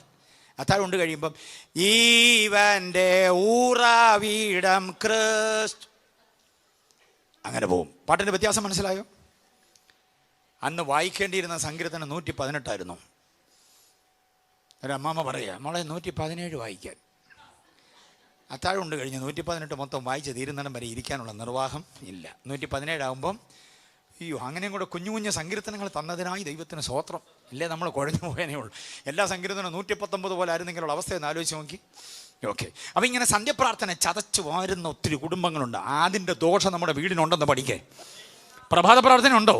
വന്ദനമേ ശുഭര എന്നുള്ള പാട്ടോ അല്ലെങ്കിൽ ഏതെങ്കിലും ഒരു പാട്ട് പാടി ഉഷകാലം നാം എഴുന്നേൽക്ക പരമരാജ ഗുരുവരനെ ഉയർപ്പൻ ജീവനാൽ നിത്യജീവൻ, ഇതൊക്കെ കേൾക്കാറുണ്ടോ? കുഞ്ഞുങ്ങൾക്ക് ആ പാട്ട് വല്ലതും അറിയാമോ? എവിടെ? പാട്ട് കേൾക്കുന്നില്ലല്ലോ. അമ്മച്ചിമാരപ്പച്ചമാരുള്ളിടത്തല്ലേ അതൊക്കെ ഉള്ളൂ. അപ്പം ഇത് മുടങ്ങിപ്പോകരുത് ഒരു കാരണവശാലും. ആത്മീയ ആരാധന എന്തോ ചെയ്യരുത്. സന്ധ്യപ്രാർത്ഥനകളൊക്കെ നടത്തുമ്പോൾ ദൈവസന്നിധിയിൽ നമുക്കൊരു പ്രാഗൽഭ്യമോ വീടിന് അതിൻ്റെതായ അനുഗ്രഹവും ആത്മീകമായിരിക്കുന്ന വർധനവുമൊക്കെ ഉണ്ടാകും. അതാണ് പറഞ്ഞത്, ഈ ലോകത്തിൻ്റെ ദൈവം നമ്മുടെ വീടിനെ മലീമസമാക്കാൻ അനുവദിക്കരുത്. മനസ്സിലായില്ലേ കർത്താവിൻ്റെ? അപ്പം ഈ ലോകത്തോട് എന്തോ ചെയ്യരുത്, നമ്മൾ അനുരൂപമാകാതിരുന്നാൽ കർത്താവ് നമ്മളെ തൻ്റെ രൂപത്തോട് എന്തോ ചെയ്യും. അങ്ങനെ വന്നാൽ അനുരൂപമാകാതിരുന്നാൽ ഒരു ഗുണം അതാ, കർത്താവിൻ്റെ രൂപത്തോട് അനുരൂപമാകാം എന്ന് മാത്രമല്ല, കർത്താവ് തൻ്റെ ഹിതം നമുക്ക് വെളിപ്പെടുത്തും. തെറ്റായ നടപടിയല്ല, ജീവിതം അനുഗ്രഹമായി മുന്നേറുന്നു എന്നുള്ളത് ബോധ്യമാകാനിടയായിത്തീരും. അപ്പോൾ ഏറ്റവും വ്യക്തമായ നിലയിൽ തിരിച്ചറിയണം. അബ്രഹാമിൻ്റെ ജീവിതത്തിലെ തിരിച്ചറിവില്ലാതെ പോയത് കൊണ്ടാണ് മലീമസമായി പോയത്. മനസ്സിലായി? അത് പറഞ്ഞപ്പോഴാണ് ഞാൻ ഇങ്ങോട്ട് വന്നേ. ദേ നോക്കി, അടുത്തത് ഹാഗറിനെ സ്വീകരിക്കണമെന്നുള്ള അബ്രഹാമിൻ്റെ താല്പര്യം ആരുടെ ഹിതമായിരുന്നു? സാറായുടെ ഹിതമാണ്. മറ്റുള്ളവരുടെ ഹിതത്തിന് നമ്മൾ വഴങ്ങേണ്ടി വരും. ചിലപ്പം മറ്റുള്ളവരുടെ ഹിതത്തിന് വഴങ്ങേണ്ടി വരും. മറ്റുള്ളവരുടെ ഹിതത്തിന് സാറ പറയുകയാണ്, എൻ്റെ ദാസി ഹാഗർ ഉണ്ടല്ലോ സുന്ദരിയ, സ്വീകരിക്കേ. ഓ, ഭാര്യ അങ്ങനെ പറയുമ്പം ഒരു ഭയങ്കര ഓഫറല്ലേ അത്. ഭാര്യ പറയുക വേറെ ആളിനെ സ്വീകരിക്കാൻ. ആ സമയത്ത് അങ്ങനെ ഒരു കോൾ വന്ന ആരായിരുന്നു മനുഷ്യാന്ന് ചോദിച്ചു തുടുപ്പം കൊണ്ട് മഹോദരം നടത്താൻ വരുന്ന ഭാര്യ ഇപ്പോൾ ചോദിക്കുകയാണ്, ഇപ്പോൾ പറയുകയാണ് എന്തോന്ന്, എൻ്റെ ദാസി എന്തോ ചെയ്യാൻ? സ്വീകരിക്കാൻ. അച്ഛൻ വേറെ ഒന്നും ചിന്തിച്ചില്ല, ദൈവത്തോട് പോലും ചോദിച്ചില്ല. ഹാഗറിനെ എന്തോ ചെയ്തു? സ്വീകരിച്ചു. അതാരുടെ ഹിതമായിരുന്നു? സാറയുടെ ഹിതം എന്ന് പറഞ്ഞാൽ മറ്റുള്ളവരുടെ ഹിതം. ആദ്യം പറഞ്ഞ ഹിതം സ്വന്തം ഹിതം, രണ്ടാമത് പറഞ്ഞ ഹിതം ആരുടെ ഹിതം? മറ്റുള്ളവരുടെ ഹിതമാണ്. ഇനി മൂന്നാമതൊരു ഹിതം കേൾക്കണോ? സാത്താൻ്റെ ഹിതം, സാത്താൻ്റെ ഇഷ്ടം. 1 ദിനവൃത്താന്തം, ആ റെഫറൻസ് നിങ്ങൾ ഓർത്തിരിക്കണം. അതിന് റെഫറൻസ് ചെയ്യാൻ നേരം 1 ദിനവൃത്താന്തം 21 വാക്യം നോക്കിക്കേ. First Chronicles chapter 21 verse 1. അനന്തരം സാത്താൻ ഇസ്രായേലിന് വിരോധമായി എഴുന്നേറ്റ് ഇസ്രായേലിനെ എണ്ണുവാൻ ദാവീദിന് തോന്നിച്ചു. സാത്താൻ എഴുന്നേറ്റ് ദാവീദിന് തോന്നിച്ചെന്ന്. എന്തോന്ന്? ഇസ്രായേലിനെ എണ്ണുവാൻ. എന്നിട്ട് സാത്താന്റെ ഹിതമാണെന്ന് തിരിച്ചറിഞ്ഞിട്ട് ദാവീദ് ശാസിച്ചോ? ഇല്ല. ദാവീദ് എന്തോ ചെയ്തു? ദാവീദ് എന്തോ ചെയ്ത? പറ. ദാവീദ് ചെയ്ത കാര്യം, അധികാരപ്പെട്ടവരെ വിളിച്ച് നാട്ടിൽ മുഴുവനും വിന്യസിപ്പിച്ചിട്ട് കുഞ്ഞെത്ര, കുട്ടിയെത്ര, ആണെത്ര, പെണ്ണെത്ര, വൃദ്ധന്മാരെത്ര, വൃദ്ധകളെത്ര, പുരുഷന്മാരും ആരോഗ്യമുള്ള സ്ത്രീകളെത്ര, 20 വയസ്സിന് മേൽ യുദ്ധപ്രാപ്തന്മാരെത്ര എന്ന് കൃത്യമായി എണ്ണമെടുത്തു. ആകെ ജനത്തിന്റെ എണ്ണമെടുത്ത് ദൈവസന്നിധി കൊണ്ട് കൊടുത്തിട്ട് പറഞ്ഞു, കർത്താവുണ്ട്. ദൈവം ചോദിച്ചു, എൻ്റെ ജനത്തെ എണ്ണം നിന്നോടാര് പറഞ്ഞു? ദാവീദ് അത്ഭുതപ്പെട്ടു പോയി. കേൾക്കണോ? അന്ന് രാത്രിയിൽ 70,000 പേരെ ദൈവം കൊന്നുകളഞ്ഞു. എൻ്റെ കയ്യിൽ ഇത്രയും പേരുണ്ടെന്ന് എണ്ണി തിട്ടമെടുക്കുവാൻ ആരാ തോന്നിച്ചേ? 70,000 എണ്ണത്തെ കശാപ്പ് ചെയ്യാൻ സാത്താൻ തീരുമാനിച്ചപ്പോൾ അവൻ കണ്ട വഴി ദാവീദിനെ വഴി തെറ്റിക്കുക എന്നുള്ളതായിരുന്നു. നമ്മുടെ മനസ്സിലേക്ക് വരുന്ന ഹിതം സാത്താന്യമാണോ, സ്വയഹിതമാണോ, മറ്റുള്ളവരുടെ ഹിതമാണോ എന്ന് എന്തോ ചെയ്യണം? ആ തിരിച്ചറിവിൻ്റെ പദത്തെ ഒന്ന് വിശദീകരിച്ചതാണ് ഞാൻ. പലപ്പോഴും നമ്മൾ പലതിനും എടുത്ത് ചാടിയത് ആരുടെ ഹിതമായിരുന്നു? ഒന്നുകിൽ സ്വന്തം ഹിതം, അല്ലെങ്കിൽ ആരുടെ ഹിതം? അളിയൻ പറഞ്ഞു, മച്ചാൻ പറഞ്ഞു, മച്ചമ്പി പറഞ്ഞു, മൈനി പറഞ്ഞു എന്ന് പറഞ്ഞാൽ നമ്മൾ തുടങ്ങി അധികം വൈകാതെ മുടങ്ങി. മനസ്സിലായോ? അളിയൻ പറഞ്ഞു അങ്ങോട്ട് തുടങ്ങ്, കാര്യങ്ങളൊക്കെ അങ്ങ് നേരെയാകും എന്നൊക്കെ പറഞ്ഞു. ആ ഒരു പിപ്പിരി കയറ്റിയപ്പോൾ നമ്മളങ്ങ് ഇറങ്ങി ചാടി. ഇപ്പം കടവും ഏട്ടവുമായി വല്ലാത്ത പ്രശ്നമായപ്പം അളിയനോട് ചോദിച്ചപ്പോൾ അത് കച്ചവടമാണെങ്കിൽ നഷ്ടമൊക്കെ സംഭവിക്കും, അതിപ്പോൾ അനുഭവിച്ചേ പറ്റുള്ളൂ. അളിയൻ എന്തോ ചെയ്തു? വിദഗ്ധമായിട്ട് ഒഴിഞ്ഞു. ഇപ്പം തുഴയാൻ ആര് മാത്രമേ ഉള്ളൂ? അതുകൊണ്ടാണ് ഇന്ന് രാത്രിയിൽ ദൈവഹിതം ഇന്നതെന്ന് എന്തോ ചെയ്യണം. സങ്കീർത്തനം കൊണ്ട് വിപ്ലവം ഉണ്ടാക്കിയ ദാവീദ് പോലും മറ്റുള്ളവരുടെ ഹിതത്തിനു മുമ്പിൽ, സാത്താൻ്റെ ഹിതത്തിനു മുമ്പിൽ വഴങ്ങിപ്പോയെങ്കിൽ നമ്മുടെ കാര്യം പറയണോ പിന്നെ? മനസ്സിലായില്ലേ? ഈ വംശാവലി പ്രകാരം എണ്ണം നോക്കേണ്ടതിന് ദാവീദിനെ ആര് തോന്നിച്ചെന്നാ വായിക്കുന്നത്? സാത്താൻ. അതിൻ്റെ കാരണം കൂടെ ഞാൻ പറയാം, തെറ്റിദ്ധരിക്കരുത്. അതിൻ്റെ കാരണം എന്താണെന്നറിയാമോ? അവൻ്റെ മനസ്സിൻ്റെ പുതുക്കം ഇവിടെ നഷ്ടപ്പെട്ടു പോയി. ദൈവത്തോടുള്ള ഏകാഗ്രത എവിടെയോ എന്ത് ചെയ്തു പോയി? ഊരിയാവിൻ്റെ ഭാര്യയുമായിട്ടുള്ള അവിഹിത ബന്ധത്തിലൂടെ നഷ്ടപ്പെട്ടു പോയത് ഏകാഗ്രതയാണ്. ദൈവമായിട്ടുള്ള ആ ആന്തരിക രമ്യത നഷ്ടപ്പെട്ട് കഴിഞ്ഞപ്പോഴാണ് സാത്താൻ ആ ചാൻസിന് കയറി കളിക്കുകയാണ്. എപ്പോഴാണോ ദൈവവുമായിട്ടുള്ള നമ്മുടെ ആന്തരിക രമ്യത നഷ്ടമാകുന്നത്, അവിടെയാണ് പിശാച് ജയിക്കുന്നത്. ഈ വാക്യത്തിന് ബദലായി ഒരു വാക്യം ഞാൻ തരാം. 21-ാം അധ്യായം 1-ാം വാക്യം ദിനവൃത്താന്തത്തിൽ വായിച്ചില്ലേ? അതിന് ബദലൊരു വാക്യം ഞാൻ തരാം. നെഹമ്യാവിൻ്റെ പുസ്തകം 7-ാം അധ്യായം 5-ാം വാക്യം വായിച്ച് വാക്യം കൊണ്ട് നമ്മൾ ക്രമീകരിക്കുകയാണ്. നെഹമ്യാവ് 7-ന്റെ 5-ാം വാക്യം, 7-ന്റെ 5. അത് ഈ ദിനവൃത്താന്തം 21-ന്റെ 1-ാം വാക്യത്തിന്റെ ബദലൊരു വാക്യമാണ്. വംശാവലി പ്രകാരം എണ്ണം നോക്കേണ്ടതിന് പ്രഭുക്കന്മാരെയും പ്രമാണികളെയും ജനത്തെയും കൂട്ടിവരുത്തുവാൻ എന്റെ ദൈവം എന്റെ മനസ്സിൽ തോന്നിച്ചു. എന്നെ പ്രാഗൽഭ്യം നോക്കണേ. അത് മനസ്സിലാകുന്നുണ്ടോ? അത് ദൈവദാസന്മാർക്ക് മനസ്സിലാകുന്നുണ്ടോ? വംശാവലി പ്രകാരം എണ്ണം നോക്കേണ്ടതിന് ദാവീദിനെ തോന്നിച്ചതാരാ? കമോൺ, ദാവീദിനെ തോന്നിച്ചാരാ? സാത്താൻ. വംശാവലി പ്രകാരം എണ്ണം നോക്കേണ്ടതിന് നെഹമ്യാവിനെ തോന്നിച്ചാരാ? ദൈവം തോന്നിച്ചു. അപ്പം ദൈവഹിതം ഇന്നതെന്ന് നമുക്ക് തിരിച്ചറിയാൻ കഴിയണം. കാരണം ദൈവം പറയുന്നത് പോലെ അതേ വിഷയം ആരും പറഞ്ഞെന്നിരിക്കാം, സാത്താനും പറയാം. അത് നമ്മളെ തോൽപ്പിക്കാനാണ്. മനസ്സിലായില്ലേ? മനസ്സിൻ്റെ ഏകാഗ്രത നഷ്ടപ്പെടാത്ത ഒരാൾക്ക് മാത്രമേ ദൈവഹിതം ഇന്നതാണെന്ന് തിരിച്ചറിയാൻ പറ്റൂ. സഭയ്ക്കകത്താണെങ്കിലും പൊളിറ്റിക്സ് നിന്റെ മനസ്സിലേക്ക് കയറിപ്പോയാൽ, സഭയ്ക്കകത്താണെങ്കിൽ കസേര കളിക്കാൻ നീ ഇറങ്ങി പുറപ്പെട്ടാൽ, സഭയ്ക്കകത്താണെങ്കിൽ പാനലുണ്ടാക്കാൻ നീ ഇറങ്ങിയാൽ, സഭയ്ക്കകത്താണെങ്കിൽ പേരും പെരുമയും ഉണ്ടാക്കാൻ നീ ഇറങ്ങിയാൽ, ആ ചാൻസ് സാത്താൻ മുതലെടുത്തിട്ട് നമ്മെ കീഴടക്കാൻ ശ്രമിക്കും, നമ്മളെ അടിപതറിക്കാൻ ശ്രമിക്കും. പക്ഷെ നെഹമ്യാവിനെ സംബന്ധിച്ചിടത്തോളം ജീവിതത്തിൽ ഒരേ ഒരു ഏകാഗ്രത എന്താണെന്നറിയാമോ? ആ മതിൽ തകർന്നത് പണിയണം, പിതാക്കന്മാരുടെ കല്ലറകളുള്ള ദേശത്തെ സംരക്ഷിക്കണം, ദേശത്തിൻ്റെ അപമാനം നിന്ന മാറ്റണം. ആത്മഭാരത്തോടെ ഒറ്റ പ്രവർത്തനമാണ് അവൻ്റെ ലക്ഷ്യം. ദാവീദിൻ്റെ ചിന്തകൾ പലതിലേക്ക് മാറിപ്പോയപ്പോഴാണ് സാത്താൻ ആ ഒരു പഴുതിലൂടെ കയറി വിജയിക്കുന്നത്. എത്ര പേർക്ക് ബോധ്യമായി ഇന്ന് രാത്രി ഞാൻ പറഞ്ഞത്? അതുകൊണ്ട് ദൈവഹിതം ഇന്നതെന്ന് എന്തോ ചെയ്യണം? സ്തോത്രം. ഇനിയും പഴയ നിയമത്തിൽ മാത്രം കിടന്ന് കളിക്കാതെ പാസേ, പുതിയ നിയമത്തിൽ ഇതിന് വല്ല രേഖയുണ്ടോ എന്ന് ചോദിക്കുന്നവരുണ്ടെന്ന് എനിക്കറിയാം. അതുകൊണ്ട് നമുക്ക് പുതിയ നിയമത്തിലേക്ക് ഒന്ന് ജമ്പ് ചെയ്യാം. അപ്പോസ്തലപ്രവൃത്തി 16-6 വേഗം വായിച്ച്. അപ്പോസ്തലപ്രവൃത്തി 16-6 ദൈവഹിതത്തെക്കുറിച്ച് ഒരു ചിന്ത വേഗം വായിച്ച്. അപ്പോസ്തലപ്രവൃത്തി 16-6 വാക്യം. അവർ ആസ്യയിൽ വചനം പ്രസംഗിക്കരുതെന്ന് പരിശുദ്ധാത്മാവ് വിലക്കുകയാണ്. ആര് വിലക്കിയെന്ന? പരിശുദ്ധാത്മാവ്. പ്രസംഗിക്കണ്ടെന്നൊരു വിലക്ക് കൽപ്പിച്ചാൽ അത് ആരായിരിക്കുമെന്നാണ് നമ്മുടെ ഒരു തിയോളജി. പൊതുവേ സത്യമേ പറയാവൂ. പ്രസംഗിക്കണ്ടെന്നൊരു വിലക്കുണ്ടായാൽ ഉപദേശിമാർ പറ, പാസ്റ്റർമാർ പറ, അത് ആരുടെ വിലക്കായിരിക്കും? പക്ഷെ ഇവിടെ വിലക്കിയതാരാ? പരിശുദ്ധാത്മാവ്. സ്വതം. അപ്പൊ എല്ലാ വിലക്കും പിശാചല്ലെന്ന് പഠിച്ചോണേ. എല്ലാ വിലക്കും പിശാചല്ല. ചില വിലക്കിൻ്റെ പിന്നിൽ ആരുണ്ട്? ആ ഹിതം ഇന്നതെന്നറിയാൻ നമുക്ക് പറ്റിയ ജയിച്ചു. മനസ്സിലായോ?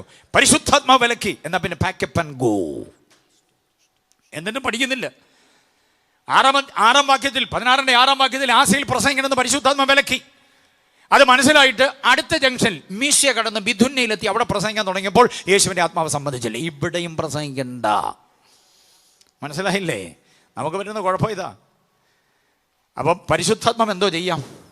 വിലക്കാം. ഇനിയും അതേ വിലക്ക് വേറൊരു പുള്ളി തരുന്നതിന് എന്ന് വായിച്ച് 1 തെസ്സലോനിക്ക ലേഖനം 2-18 വാക്യം നോക്കി. 1 തെസ്സലോനിക്ക 2-18 വേഗം. 1 തെസ്സലോനിക്കർ. അതുകൊണ്ട് നിങ്ങളുടെ അടുക്കൽ വരുവാൻ ഞങ്ങൾ വിശേഷാൽ പൗലോസായ ഞാൻ 1-2 പ്രാവശ്യം വിചാരിച്ചു, എന്നാൽ സാത്താൻ ഞങ്ങളെ തടുത്തു. തെസ്സലോനിക്കയിൽ പോയി പ്രസംഗിക്കേണ്ടെന്ന് ആരാ തടഞ്ഞേ? സാത്താൻ. ആസയിൽ പ്രസംഗിക്കേണ്ടെന്ന് ആരാ തടഞ്ഞേ? ശ്രദ്ധിച്ചു കേട്ടോണം. ഒന്നുകൂടെ ഞാൻ ചോദിക്കട്ടെ, ആസയിൽ പ്രസംഗിക്കേണ്ടെന്ന് ആരാ തടഞ്ഞേ? പരിശുദ്ധാത്മാവ്. തെസ്സലോനിക്കയിൽ പോയി പ്രസംഗിക്കേണ്ടെന്ന് ആര് തടഞ്ഞു? ഈ 2 തടസ്സങ്ങളുടെ പിന്നിൽ ആരാണെന്ന് തിരിച്ചറിയാൻ നമുക്ക് കഴിഞ്ഞാൽ നമ്മുടെ ശുശ്രൂഷ വിജയിച്ചു. എത്ര പേർക്ക് മനസ്സിലായി? നമുക്ക് പറ്റുന്നത് സാത്താൻ തടയുമ്പോൾ നമുക്ക് തിരിച്ചറിയാൻ പറ്റുന്നില്ല, പരിശുദ്ധാത്മാവ് തടയുമ്പോൾ തിരിച്ചറിയാൻ പറ്റുന്നില്ല. അങ്ങനെ പ്രതികരിക്കുമ്പോൾ നമുക്ക് പറ്റുന്നത് വലിയ അബദ്ധവും അനർത്ഥവും അപകടവുമാണ്. ഇതാണ് ദൈവഹിതം ഇന്നതെന്ന് എന്തോ ചെയ്യണം. കുഞ്ഞുങ്ങളുടെ ജീവിതത്തിലും അത് തന്നെയാണ്, യൂത്തിൻ്റെ ജീവിതത്തിലും അത് തന്നെയാണ് സംഭവിക്കുക. തിരിച്ചറിയണം ദൈവഹിതം ഇന്നതാണ്. ഞാൻ എന്ത് ചെയ്യണം? ഞാൻ എവിടെ പോകണം? ഞാൻ ഏത് കോഴ്സ് പഠിക്കണം? എങ്ങനെ ഇതിനെ തരണം ചെയ്യണമെന്ന് ദൈവഹിതം എന്തോ ചെയ്യണം? തിരിച്ചറിയണം. തിരിച്ചറിയണമെങ്കിൽ മനസ്സ് പുതുക്കി എന്തോ ചെയ്തോണം?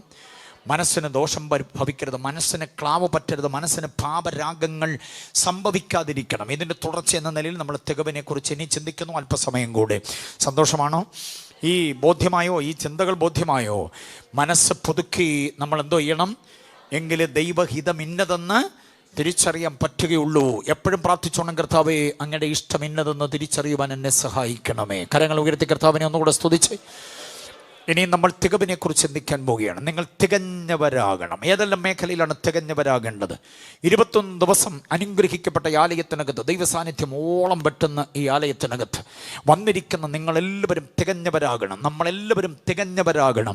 ഏതിലൊക്കെയാണ് തികയേണ്ടത്? 1, 2, 3, 4, 5 ഇന്ന് രാത്രി മുഴുവനും നിന്ന് പ്രസംഗിക്കാൻ പറ്റുന്ന ചിന്തകൾ വിശുദ്ധ വേദപുസ്തകത്തിൽ വിശേഷിച്ച പുതിയ നിയമഭാഗങ്ങൾ നമുക്ക് ധാരാളമായി നൽകി തരുന്നുണ്ട്. അതിൽ ചിലത് മാത്രം ഇങ്ങനെ വിഷയാടിസ്ഥാനത്തിലൊന്ന് കോർത്തിണക്കിയിട്ട് ഞാൻ വേഗം പടിയിറങ്ങാം. കൃത്യസമയത്ത് അവസാനിപ്പിക്കണമല്ലോ. ഒന്നാമത് നമ്മൾ തികയേണ്ടത് അനുസരണത്തിലാണ്.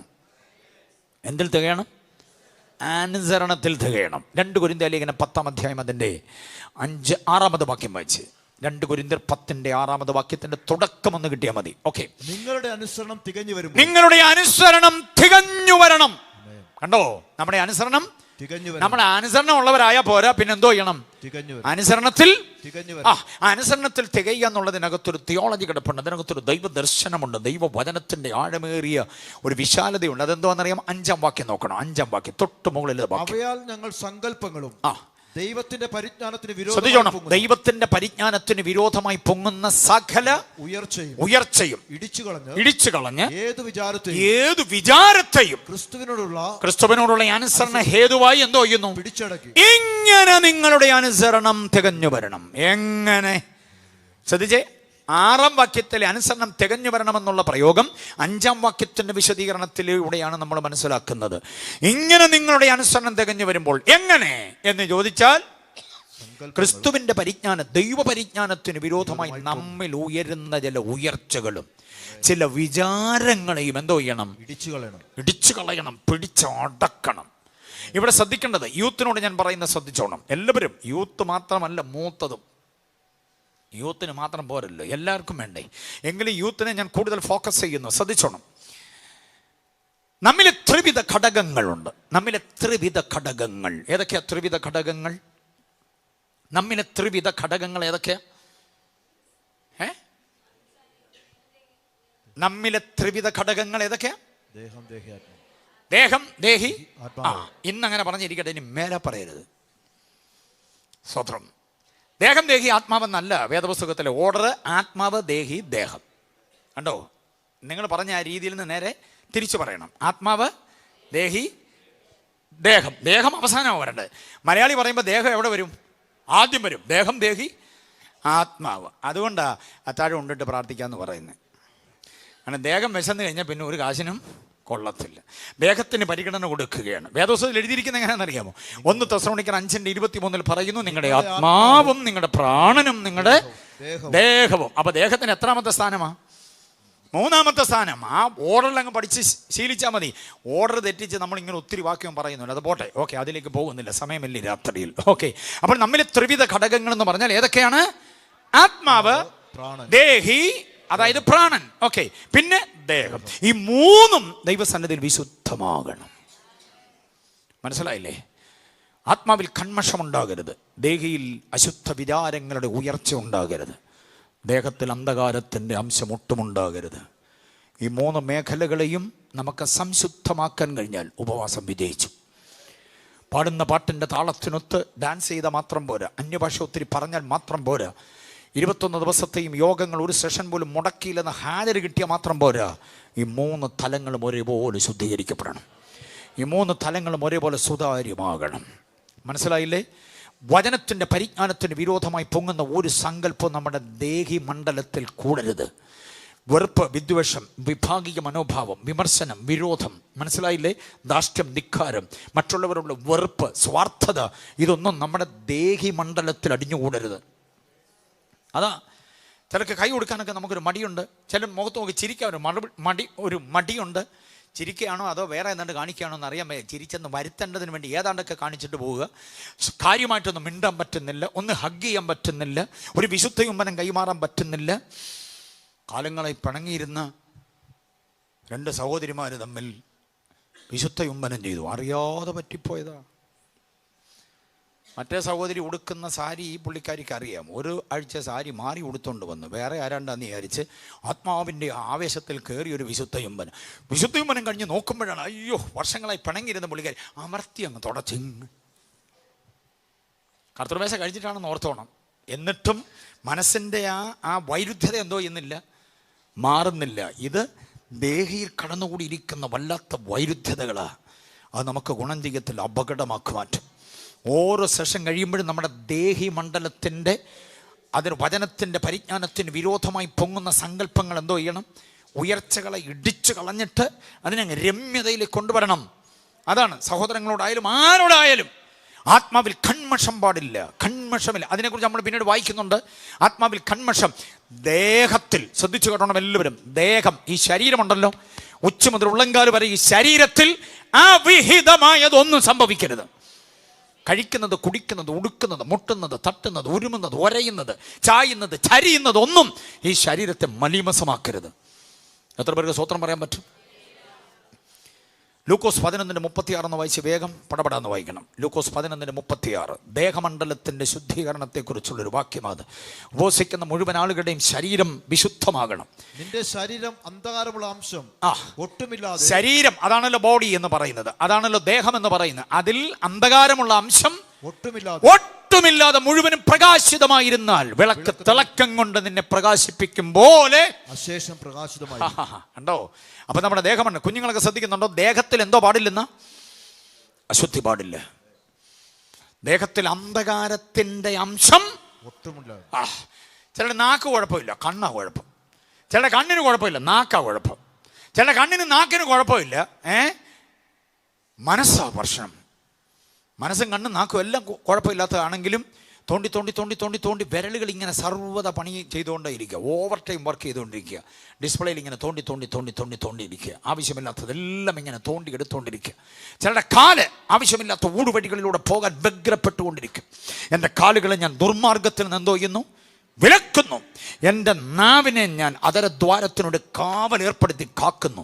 എൻ്റെ കണ്ണിനോടൊരു നിയമം ചെയ്ത് ഞാൻ അതിനെ ഷട്ടറിടുന്നു. ഇതാണ് അന്ധകാരത്തിൻ്റെ അംശം ശരീരത്തിൽ ഒട്ടുമില്ല. കൈയടിച്ച് പാട്ടുപാടി ആത്മാവിൽ ആരാധിക്കുന്ന വ്യക്തി ആരാധന കഴിഞ്ഞ് പോകുന്ന ഇടവഴിയിലൂടെ ആരോട് ചാറ്റ് ചെയ്തുകൊണ്ടാണ് പോകുന്നത്? ആരുമായിട്ട് സംസാരിച്ചുകൊണ്ടാണ് പോകുന്നത്? അവസരം അനുകൂലമായി ഒറ്റയ്ക്കൊരു മുറിക്കകത്ത് ഒത്തു കിട്ടിയാൽ എന്തുവാ ചിന്തിക്കുന്നത്, എന്തുവാ സംസാരിക്കുന്നത്, ആരുമായിട്ടാണ് ചാറ്റ് ചെയ്യുന്നത്, എന്തുവാ കാണുന്നത്, ആരെ കാണാൻ ആഗ്രഹിക്കുന്നു, ആര് നിങ്ങളുടെ അടുക്കൽ വരാൻ ആഗ്രഹിക്കുന്നു, ഇതിൻ്റെ എല്ലാം ആകത്തുകയാണ് ശരീരം വിശുദ്ധമാണോ അല്ലയോ എന്നുള്ളത്. ഇവിടെ ഇരിക്കുന്ന അതേ പക്വതയോടെ അടച്ചിട്ട മുറിയിലും ഇരിക്കാൻ പറ്റണം. ഇവിടെ ഇരിക്കുന്ന അതേ പക്വതയോടുകൂടെ ഭർത്താവ് കൂടെ ഉണ്ടെങ്കിലും ഭാര്യ കൂടെ ഇല്ലെങ്കിലും ഒക്കെ ഇരിക്കാൻ പറ്റണം. മനസ്സിലായോ? പപ്പയും മമ്മിയും കൂടെ ഇല്ല, ഒറ്റയ്ക്കുള്ളൊരു മുറിയിൽ എല്ലാ സജ്ജീകരണങ്ങളും ഉണ്ട്. ഫുൾ റേഞ്ചുള്ള മൊബൈലുണ്ട്, എത്രയോ ചാനലുള്ള TV ഉണ്ട്. ഇതെല്ലാം ഉണ്ടെങ്കിലും ശരീരത്തിൽ തിന്മ പറ്റാത്തത് മാത്രം ആസ്വദിക്കാൻ കഴിയുന്ന ഒരു ദേഹമാണോ നമ്മുടേത് എങ്കിൽ അതിലാ ദൈവം പ്രസാദിക്കുക. എത്ര പേർക്ക് ബോധ്യമുണ്ട് ഞാൻ പറയുന്ന കാര്യം? ഹല്ലേലൂയ. വിശുദ്ധിയുടെ ഉപദേശം ഇങ്ങനെ കേൾക്കുന്ന സന്തോഷമാണോ? അനുസരണം എന്തോ ചെയ്യണം? തികഞ്ഞു വരണം. എന്താ അങ്ങനെ പറയാൻ കാരണമെന്നറിയാമോ? അനുസരണം തികഞ്ഞു വരണമെന്ന് പറയാൻ കാരണം എന്താണെന്നറിയാമോ? ക്രൂശിലെ മരണത്തോളം അനുസരണമുള്ള ഒരുവൻ നമുക്കുണ്ട്. കുതറി മാറാതെ പിതാവിൻ്റെ ഇഷ്ടത്തിൻ്റെ നിർവഹണത്തിന് വേണ്ടി തന്നെത്താൻ ഏൽപ്പിച്ചു കൊടുത്ത ഒരുവൻ ക്രൂശിലെ മരണത്തോളം എന്തോ ഉള്ളവനായി മാറി? അനുസരണത്തിൽ തികഞ്ഞവനായി മാറിയത് കൊണ്ട് ആ കർത്താവിൻ്റെ മുമ്പിൽ നമ്മൾ അനുസരണത്തിൽ തികഞ്ഞേ പറ്റൂ. പുറമടിച്ചു ഉഴവുചാല് പോലെ കയറി തല തല്ലി പൊളിച്ചു. അപമാനങ്ങളുടെ ആക്ഷേപങ്ങളുടെ കൂരമ്പുകൾ ആ മനസ്സിനെ തകർത്ത് കളയത്തക്ക നിലയിലായിരുന്നു. കാർക്കിച്ച് തുപ്പി ആ മുഖത്തേക്ക്. ഒരാളല്ല, ഒത്തിരി പേര് കാട്ട കഫവും തുപ്പലും ആ മുഖത്ത് വന്ന് പതിഞ്ഞിട്ട് വഴിഞ്ഞൊഴുകുന്നുണ്ട് താഴേക്ക്. കന്നത്തടിച്ചു. എൻ്റെ ഒരു ചോദ്യം ഞാൻ ചോദിച്ചോട്ടെ? നിശബ്ദമായിരിക്കുന്ന നിങ്ങളുടെ മനസ്സൊന്ന് ധ്യാനിച്ച്, അടിച്ചിട്ടാണോ തുപ്പിയത് അതോ തുപ്പിയിട്ടാണോ അടിച്ചത്? ചിന്തിച്ചിട്ടുണ്ടോ പാസേ? അടിച്ചിട്ടാണോ തുപ്പിയത്, തുപ്പിയിട്ടാണോ അടിച്ചത്? ചില നിങ്ങളുടെ ഇരിപ്പ് കണ്ടിട്ട് നിങ്ങളുടെ മുഖത്ത് ആരോട് തുപ്പിയ പോലെ തോന്നില്ല. അടിച്ചിട്ട് തുപ്പി, അങ്ങനെയാണോ? അടിച്ചിട്ട് തുപ്പിയോ തുപ്പിയിട്ട് അടിച്ചോ? മത്തായി 26:67 നോക്കിക്കേ. മത്തായി 26:67 വേഗം നോക്ക്. അങ്ങനെ ചിന്തിച്ചിട്ടില്ല നമ്മൾ ആരും. ചിന്തിക്കണം വേദോസത്തെ. അപ്പോൾ അവർ അവന്റെ മുഖത്ത് തുപ്പി അവനെ മുഷ്ടി ചുരുട്ടി കുത്തി. പിന്നെ ചിലർ അവനെ കന്നത്തടിച്ചു. അപ്പൊ ആദ്യം എന്തോ സംഭവിച്ചേ? തുപ്പി. അത് കഴിഞ്ഞാ കന്നത്തടിച്ചത്. അങ്ങനാണെങ്കിൽ ഒരാൾ മുഖത്ത് തുപ്പി വെച്ചേക്കുമ്പോ ആ വ്യക്തിയുടെ കന്നത്ത് കൈ കൊണ്ട് അടിച്ചാൽ അടിക്കും ആരേലും? അടിക്കത്തില്ല. കാരണം അടിച്ചാൽ എന്തോ സംഭവിക്കും? അടിക്കുന്നവരെ കയ്യെ പറ്റും. അതുകൊണ്ട് നമ്മളെല്ലാം ചിന്തിച്ചിരിക്കുന്നത് അടിച്ചിട്ട് എന്തോ ചെയ്തിട്ടുണ്ടാവും. അടിക്കാനുള്ളവരെല്ലാം അടിച്ചാട്ടെ പിന്നെ തുപ്പാൻ പോവുകയാണെന്ന് പറഞ്ഞ് അങ്ങനെ ഒരു പ്രോഗ്രാമാണോ? അല്ലല്ല. പിന്നെ മത്തായി എഴുതിയിരിക്കുന്ന കറക്റ്റാണ്. അവരവന്റെ മുഖത്ത് തുപ്പി, ചിലർ കന്നത്തടിച്ചു. അങ്ങനെയാണെങ്കിൽ ആ കന്നത്തടിച്ചത് കൈ കൊണ്ടല്ല, വടി കൊണ്ടടിച്ചേ. വടി കൊണ്ടടിച്ചു എന്നുള്ളത് എബി അബ്രഹാമിന്റെ ഭാഷയമല്ല. മീഖ പ്രവചനം 5:1 വായിച്ചേ. മീഖ 5:1. മീഖ 5:1. മീഖ എവിടെ താമസിക്കുന്നതെന്നൊക്കെ അറിയാവോ?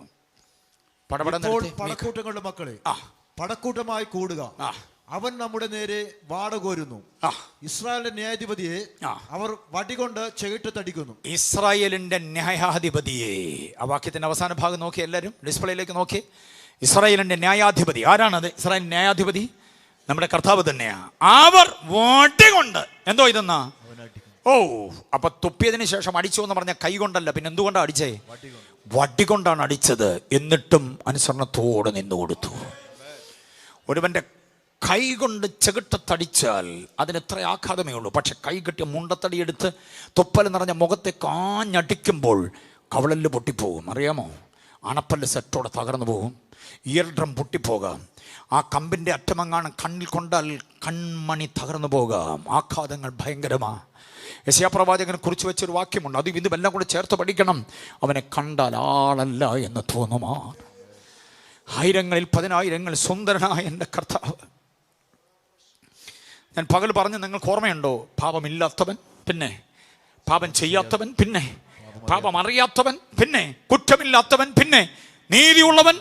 ഇങ്ങനെയുള്ളവനെ കണ്ടാലാൾ അറിയുകയില്ല. ആ നിലയിൽ അനുസരണത്തോടെ ആരുടെ മുമ്പിൽ? പിതാവിൻ്റെ ഇഷ്ടത്തിന് ഏൽപ്പിച്ചു കൊടുക്കുക. പിതാവിൻ്റെ ഇഷ്ടം എന്തുവായിരുന്നു? തകർത്ത് കളയുക എന്നുള്ളതാണ്. അപ്പം തകർക്കപ്പെടണമെങ്കിൽ ഈ കവളെല്ലാം ഇതെല്ലാം തകർക്കപ്പെടണം. അതിന് മുണ്ടത്തടി കൊണ്ടവർ അടിക്കുകയായിരുന്നു ആ ചെകിട്. അങ്ങനെ അനുസരണമുള്ളവൻ്റെ രക്തമാണെന്നേ നമ്മെ കഴുകിയത്. അതുകൊണ്ടാണ് പറയുന്നത് അനുസരണക്കേട് കാണിക്കരുത്. ഫോർട്ട് കൊച്ചി ദൈവസഭയ്ക്കകത്ത് വന്നിരുന്ന് 21 ദിവസം ഉപവാസം ഇരുന്നിട്ട് പിന്നെയും ആത്മീയതയിൽ അനുസരണക്കേട് കാണിച്ചാൽ പാണി വേറെ വാങ്ങിച്ച് കെട്ടും. കാരണം കർത്താവ് അനുഭവിക്കാവുന്ന എല്ലാം അനുഭവിച്ചിട്ട് നമുക്ക് ഈ രക്ഷയുടെ സൗഭാഗ്യം നൽകി തന്നത്. അതുകൊണ്ട് തന്നെ ഇനി അനുസരണക്കേടില്ലാതെ, ശരീരത്തിൽ യാതൊരു തിന്മയുമില്ലാതെ അനുസരണത്തിന്റെ ഉന്നതിയിൽ നമുക്ക് എത്താൻ കഴിയണം. അനുസരണത്തിന്റെ തികവ് വേണമെന്ന് ആഗ്രഹിക്കും ഇന്ന് രാത്രി ആ കർത്താവിനെ ഒന്ന് മഹത്വപ്പെടുത്തിക്കേ. കർത്താവേ, അവിടുന്ന് സകല ത്യാഗങ്ങൾ കൊണ്ട് എനിക്ക് നേടിത്തന്ന് ഈ വലിയ രക്ഷ.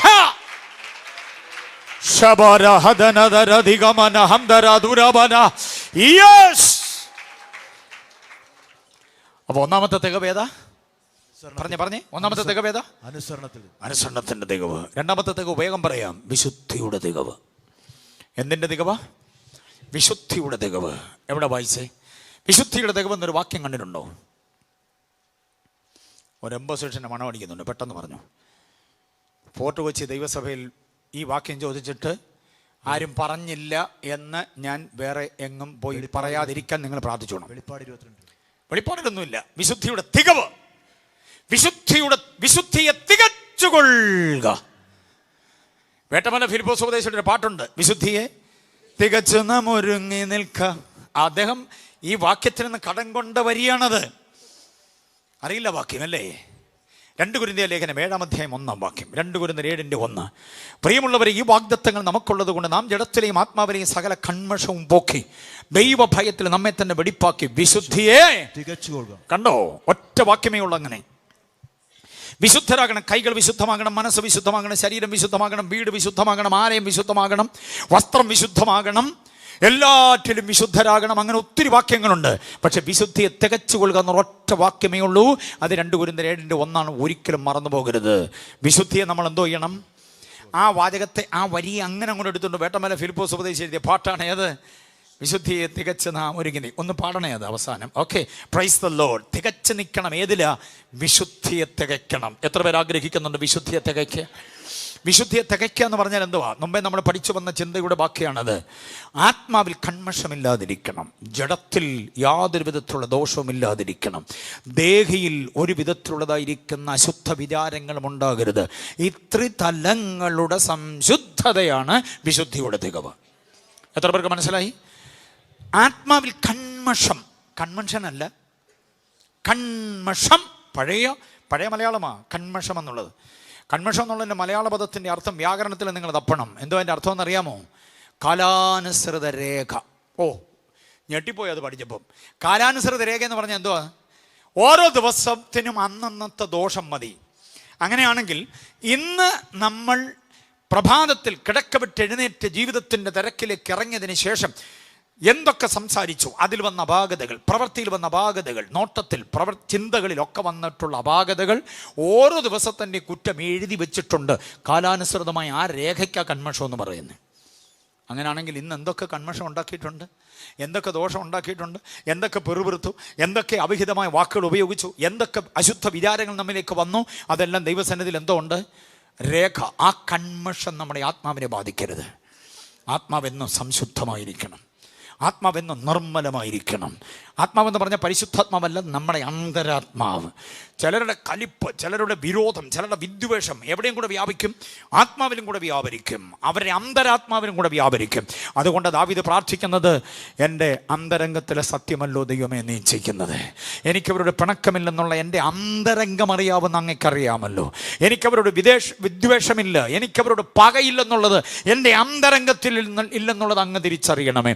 എൻ്റെ അന്തരംഗത്തിലെ സത്യം.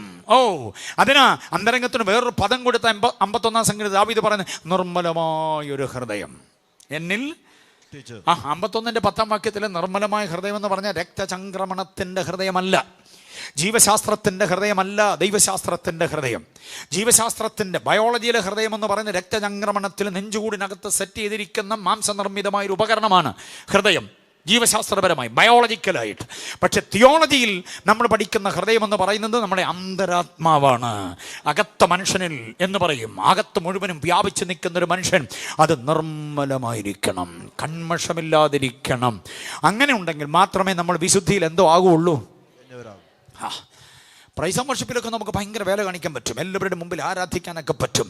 പക്ഷെ മുമ്പേ ഞാൻ പറഞ്ഞതുപോലെ ഒറ്റയ്ക്ക് നമ്മൾ നിൽക്കുമ്പോഴും ഈ വിശുദ്ധി കാക്കാൻ പറ്റണം. താളവും മേളവും എല്ലാം കൂടെ അതിൻ്റെ ഉച്ചസ്ഥായിലേക്ക് ഉയരുമ്പോൾ മാത്രമുള്ളൊരു പ്രകടനമല്ല. താളം കൊട്ടാൻ കൂട്ടത്തിൽ ആരും പാടാനില്ല, കൈയടിക്കാൻ ആരുമില്ലാതെ വീട്ടിൽ ഒറ്റയ്ക്കിരിക്കുമ്പോഴും ആത്മാവിൽ ആരാധിക്കണം, വിശുദ്ധിയോടെ നിൽക്കണം. മനസ്സിലായില്ലേ? അങ്ങനെയുള്ളതായിരിക്കുന്ന ഒരു ആത്മീയതയാണ് ദൈവം ഇഷ്ടപ്പെടുന്ന ആത്മീയത. ഞാൻ പറയുന്ന 2 പദങ്ങൾ മറന്നു പോകരുത്. ഒന്ന് ബഹളാത്മകത, 2 താളാത്മകത. ഇത് രണ്ടും കൂടെ ചേരുമ്പോഴാണ് നമ്മൾ ഈ ഉണർവെന്നൊക്കെ പറയുന്നത്. ഒരു ബഹളം ഉണ്ടാക്കാനും ആരുമില്ല, താളം ഉണ്ടാക്കാനും ആരുമില്ല, ഞാൻ ഒറ്റയ്ക്കിരുന്ന് കരഞ്ഞാലും ആത്മാവിനെ എനിക്ക് ആരാധിക്കാൻ കഴിയുന്നെങ്കിൽ അതാണ് യഥാർത്ഥ ആത്മീയത. അങ്ങനെ ആരാധിക്കാൻ കഴിയണമെങ്കിൽ വിശുദ്ധിയുടെ തികവിലേക്ക് വന്നേ പറ്റുകയുള്ളൂ. വിശുദ്ധി പ്രാപിച്ചാൽ പോരാ, വിശുദ്ധിയുടെ തികവിലേക്ക്. വിശുദ്ധിയുടെ തികവിൻ്റെ ആളത്വം എന്തുവെന്നറിയാമോ? അതിനെക്കുറിച്ച് പഠിക്കണം. എബ്രായ ലേഖനം 12-ന്റെ 10-ാം വാക്യം നോക്കിക്കേ. കർത്താവിൻ്റെ വിശുദ്ധിയാണ് വിശുദ്ധിയുടെ തികവ്. റോൾ മോഡൽ അതാ. വിശുദ്ധിയുടെ തികവിൻ്റെ റോൾ മോഡൽ കർത്താവാണ്, വേറെ ആരുമില്ല. അങ്ങനെ നമുക്ക് കാണാൻ. ശിക്ഷിച്ചത് കുറെ കാലവും തങ്ങൾക്ക് ബോധിച്ച പ്രകാരം അത്രേ. അടുത്തത്, അവനോ നാം അവന്റെ വിശുദ്ധി പ്രാപിക്കാൻ, നാം അവന്റെ വിശുദ്ധി പ്രാപിക്കാൻ. ആരുടെ വിശുദ്ധി?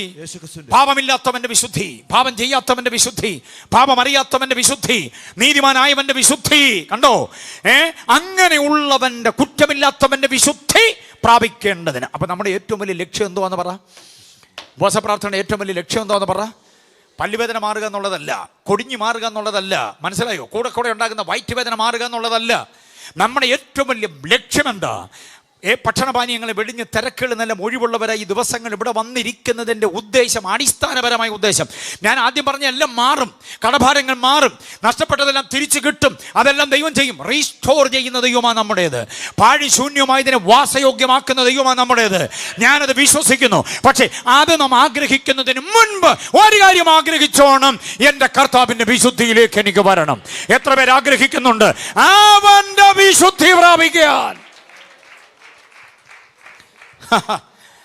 കോടികളുടെ കടമുണ്ടായിട്ട് ജാകാൻ വേണ്ടി പ്ലെയിനിൽ കയറി നാട്ടിൽ വന്ന ഒരു പുള്ളിക്കാരൻ ഇപ്പോൾ പറയുന്നു ജാകുന്നില്ലെന്ന്.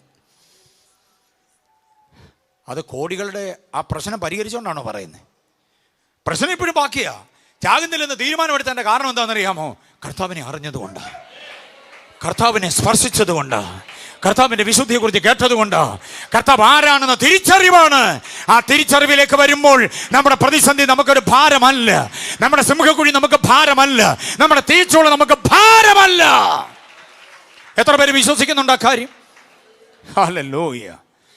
പ്രശ്നത്തിൽ നമ്മൾ ഒറ്റയ്ക്കാണെന്ന് ചിന്തിക്കരുത്. ആ ബ്രദറിനെ കുറിച്ച് അദ്ദേഹം പാസ്റ്റർ പറഞ്ഞല്ലോ. ആരായാലും ഞാൻ പറയാം, പ്രശ്നത്തിൽ താങ്കൾ ഒറ്റയ്ക്കല്ല, ഈ പ്രതിസന്ധിയിൽ താങ്കൾ ഒറ്റയ്ക്കല്ല, തീച്ചോളയിൽ താങ്കൾ ഒറ്റയ്ക്കല്ല, സ്തോത്രം, സിംഹക്കുഴിയിൽ താങ്കൾ ഒറ്റയ്ക്കല്ല. ഒരു മാറ്റം വരുത്താൻ കഴിയുന്ന ഒരുവനുണ്ട്. നമ്മുടെ ആത്മീക ദർശനം അല്പം കൂടെ തീക്ഷ്ണമാകണം, തീവ്രമാകണം. നമ്മൾ പാടുകയും പറയുകയും ചെയ്യുന്നത് തീച്ചോളയിൽ നാലാമനെന്നും പറഞ്ഞ ആണോ? തീച്ചോളയിൽ നാലാമനെന്ന് നമ്മൾ പറയാറുള്ളത്. പക്ഷേ തീച്ചോളയിൽ നാലാമനല്ല, പിന്നെ കർത്താവ് ആരാ? ഒന്നാമനാണ്. തീച്ചോളയിൽ ആദ്യം കർത്താവ് ഇറങ്ങിയത് കൊണ്ടാണ് അതിൻ്റെ സ്ഥിതി മാറ്റിയത്. അതുകൊണ്ടാണ് ആ തീ ശത്രുവിനെ നിഗ്രഹിക്കുവാനും കർത്താവിനുള്ളവരെ സംരക്ഷിക്കാനും കാരണമായി മാറിയത്. ആ തീക്ക് രണ്ടവസ്ഥയാണ്. ഒന്ന്, ശത്രുവിനെ എന്തോ ചെയ്യണം? നിഗ്രഹിക്കണം. മനസ്സിലായോ? അപ്പൊ തന്നെ കർത്താവിനുള്ളവരുടെ കേട്ട് കരിയിക്കണം. അപ്പൊ തന്നെ അവർക്ക് തീമണം ഉണ്ടാകരുത്. അങ്ങനെ ആ തീയെ ഒന്ന് സെറ്റ് ചെയ്യുവാൻ കർത്താവ് ആദ്യം അതിനകത്ത് എന്തോ ചെയ്തിട്ടുണ്ട്? ഇറങ്ങിയിട്ടുണ്ട്. അതുകൊണ്ട് നാലാമനല്ല, പിന്നെ ആരാണ്? അങ്ങനെയാണെങ്കിൽ നമ്മൾ അനുഭവിക്കുന്ന പ്രതിസന്ധിയിൽ നമ്മുടെ കർത്താവ് കൂടെയുണ്ട്. സിംഹത്തിന്റെ വായവൻ അടച്ചുകൊള്ളും. നമുക്ക് വിരോധമായി ഉയരുന്ന വായവൻ അടച്ചുകൊള്ളും. ഈ രാത്രിയിൽ ഞാൻ സേവിച്ച് നിൽക്കുന്ന ഉടയവൻ എൻ്റെ അരികിൽ വന്നു. ഹോ, ഹല്ലേലൂയ, സ്തോത്രം. കടവെല്ലാം കൂടെ വരുത്തി വെച്ചിട്ട് ആത്മഹത്യ ചെയ്യുന്നവനെ പോലെ മണ്ടൻ വേറെ ആരെങ്കിലും ഉണ്ടോ? ഈ കടവെല്ലാം കൂടെ പിന്നെ ആരുടെ തലയിലോട്ടാണ് വരുന്നേ? കുടുംബത്തിൽ ബാക്കിയുള്ളവരുടെ തലയിലോട്ടല്ലേ വരിക. അതുകൊണ്ട് കർത്താവിനെ അറിഞ്ഞാൽ കർത്താവ് കാര്യങ്ങളെ പരിഹരിക്കും. നമ്മുടെ കർത്താവിനെ കുറിച്ച് എനിക്ക് പറയാൻ കഴിയുന്ന ഏറ്റവും വലിയൊരു സംഗതി, സ്ഥിതി മാറ്റുന്ന ദൈവം, പാഴിശൂന്യമായ അവസ്ഥ മാറ്റുന്ന ദൈവമാണ്. ഞെരുക്കത്തിലിരുന്നപ്പോൾ നീ എനിക്ക് എന്തോ വരുത്തി? ഓൺലൈനിൽ ശ്രദ്ധിക്കുന്നവരൊക്കെ അറിയണേ, ഞെരുക്കത്തിലിരുന്നപ്പോൾ വിശാലത വരുത്തിയ ഒരു ദൈവത്തെക്കുറിച്ച്. അനുഭവത്തിലൂടെയാണ് ദാവീദ് പാടുന്നത്. അങ്ങനെ ഒരു ദൈവമാണ്. പക്ഷേ ഒരു കാര്യമാണ്, ആ ദൈവത്തിൻ്റെ മുമ്പാകെ വിശുദ്ധിയിൽ എന്തോ ഇതോണം. ഇനി സഭയോട് ശക്തമായ ഒരു തികവിൻ്റെ കാര്യം കൂടെ പറയാം. ഐക്യത്തിൻ്റെ തികവ്. എന്തിൻ്റെ തികവ്? ഐക്യത്തിൻ്റെ തികവ്. സ്തോത്രം. ഐക്യത എന്ന പ്രയോഗം തെറ്റാണെന്ന് മലയാള സാഹിത്യം പറയുക. ഐക്യം എന്ന് പറയണം. ഐക്യം, ഐക്യത എന്ന് പറയുന്ന താ ചേർക്കുന്നത് മലയാള ഭാഷയുടെ ശുദ്ധമല്ലാത്ത ഒരു പ്രയോഗമാണെന്ന്. ഐക്യമെന്ന് പറയണം. അതുകൊണ്ട് മലയാള ഭാഷയിൽ അത്ര വലിയ പ്രാവീണ്യമൊന്നുമില്ലെങ്കിലും ആത്മാവ് കൊടുത്ത വരിയിൽ ഐക്യമായി നിന്നു നാം വേല ചെയ്തിടുകിൽ ഇടിച്ചിടം പേയിൻ കോട്ട.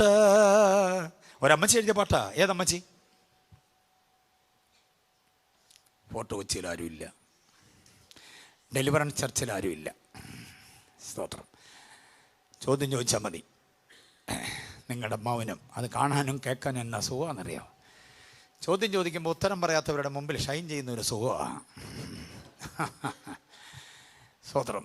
ഐക്യമായി നിന്ന് ഐക്യതയോടെ നിൽക്കണമെന്നല്ല പാട്ടിനകത്ത് അമ്മച്ചി പറയുന്നത്. ഐക്യമായി. പാസ്റ്റർ ലാസർ വി മാത്യുവിൻ്റെ മാതാവ് എഴുതിയ പാട്ടാണ് പോർക്കളത്തിൽ നാം പൊരുതുക ധീരരായി എന്നുള്ള പാട്ട്. അതിനകത്തും ഐക്യമായി നിൽക്കണമെന്ന്. അവർ ഐക്യത്തിൽ തികഞ്ഞവരാകണം. അപ്പം നമ്മൾ എന്തിൽ തികയണം? ഐക്യത്തിൽ. ദൈവമായിട്ടുള്ള ഐക്യം, കർത്താവുമായിട്ടുള്ള ഐക്യം, പരിശുദ്ധാത്മാവുമായിട്ടുള്ള ഐക്യം, വിശ്വാസികൾ തമ്മിലുള്ള ഐക്യം, ഭാര്യയ്ക്ക് ഭർത്താവിന് ഭാര്യയോട്, മാതാപിതാക്കൾക്ക് മക്കളോട്, മക്കൾക്ക് മാതാപിതാക്കളോടൊക്കെയുള്ള ഐക്യത്തിൽ നമ്മൾ എന്തോ ചെയ്യണം? തികഞ്ഞവരാകണം. വാക്യം വേഗം എഴുതിക്കോ. യോഹന്നാൻ 17:23 വാക്യം.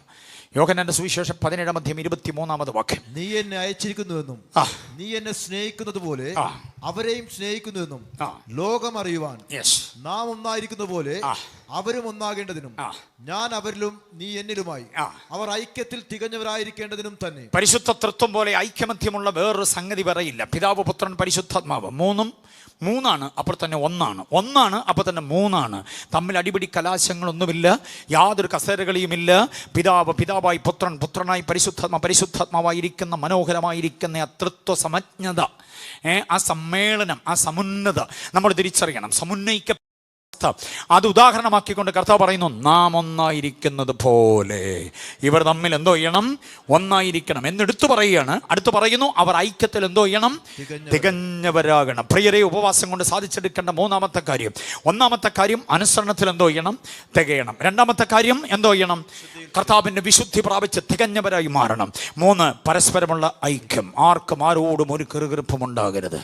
എല്ലാം പൊറുക്കാൻ, സഹിക്കാൻ, വഹിക്കാൻ, താങ്ങാൻ, കരുതാൻ, കൂടെ നിൽക്കാൻ കഴിയണം. മറ്റുള്ളവർ ചിലർ നമുക്ക് ഭാര വയ്ക്കുമായിരിക്കും, അതിനെയും കൂടെ ക്ഷമിക്കാൻ നമുക്ക് കഴിയണം. ക്ഷമിക്കുന്നത് ക്രിസ്തു ക്ഷമിച്ചത് പോലെയാകണം.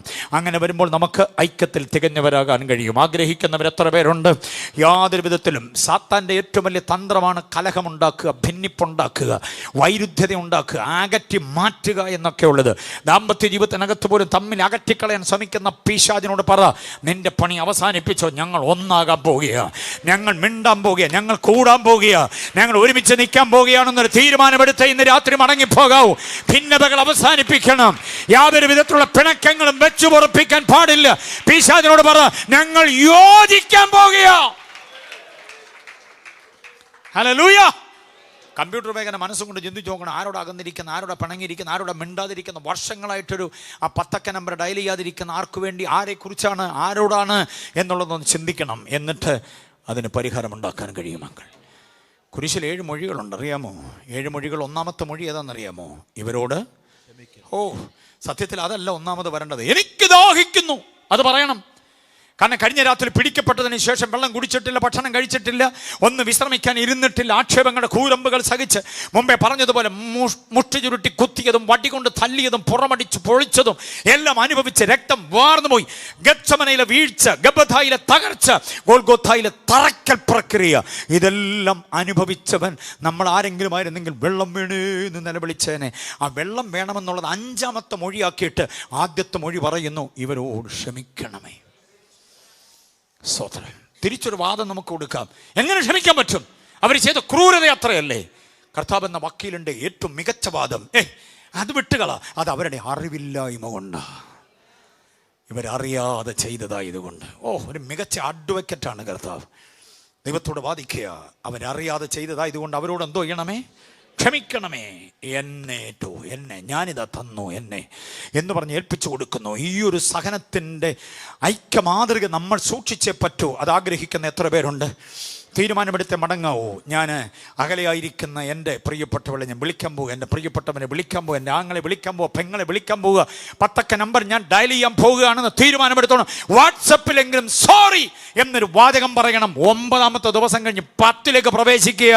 ഇനിയും വെച്ചു പൊറപ്പിക്കരുത് പിണക്കങ്ങളൊന്നും. അനുഗ്രഹം പ്രാപിക്കേണ്ടതിന് വേണ്ടി ദൈവാത്മാവ് ഇടപെടുന്നു. ഏറ്റവും ശ്രേഷ്ഠമായി അതിനെ എടുത്തോണം. ഐക്യം പ്രാപിച്ചാൽ പോരാ, പിന്നെന്തോ വേണം? ഐക്യത്തിൽ തികഞ്ഞവരാകണം. 3 കാര്യങ്ങൾ പറഞ്ഞു. 4ാമതൊരെണ്ണം നമുക്ക് ചിന്തിക്കാം, അത് ശക്തിയിൽ തികഞ്ഞവരാകണം. എന്തിനാ? ദൈവശക്തിയിൽ തികഞ്ഞവരാകണം. ഉപവാസ പ്രാർത്ഥനയല്ലേ? ആ പോയിന്റ് കൂടെ പറഞ്ഞ് എൻ്റെ വാക്കുകൾ അവസാനിപ്പിക്കുകയോ. ശക്തിയിൽ തികയണം. എത്ര പേര് ആഗ്രഹിക്കുന്നുണ്ട്?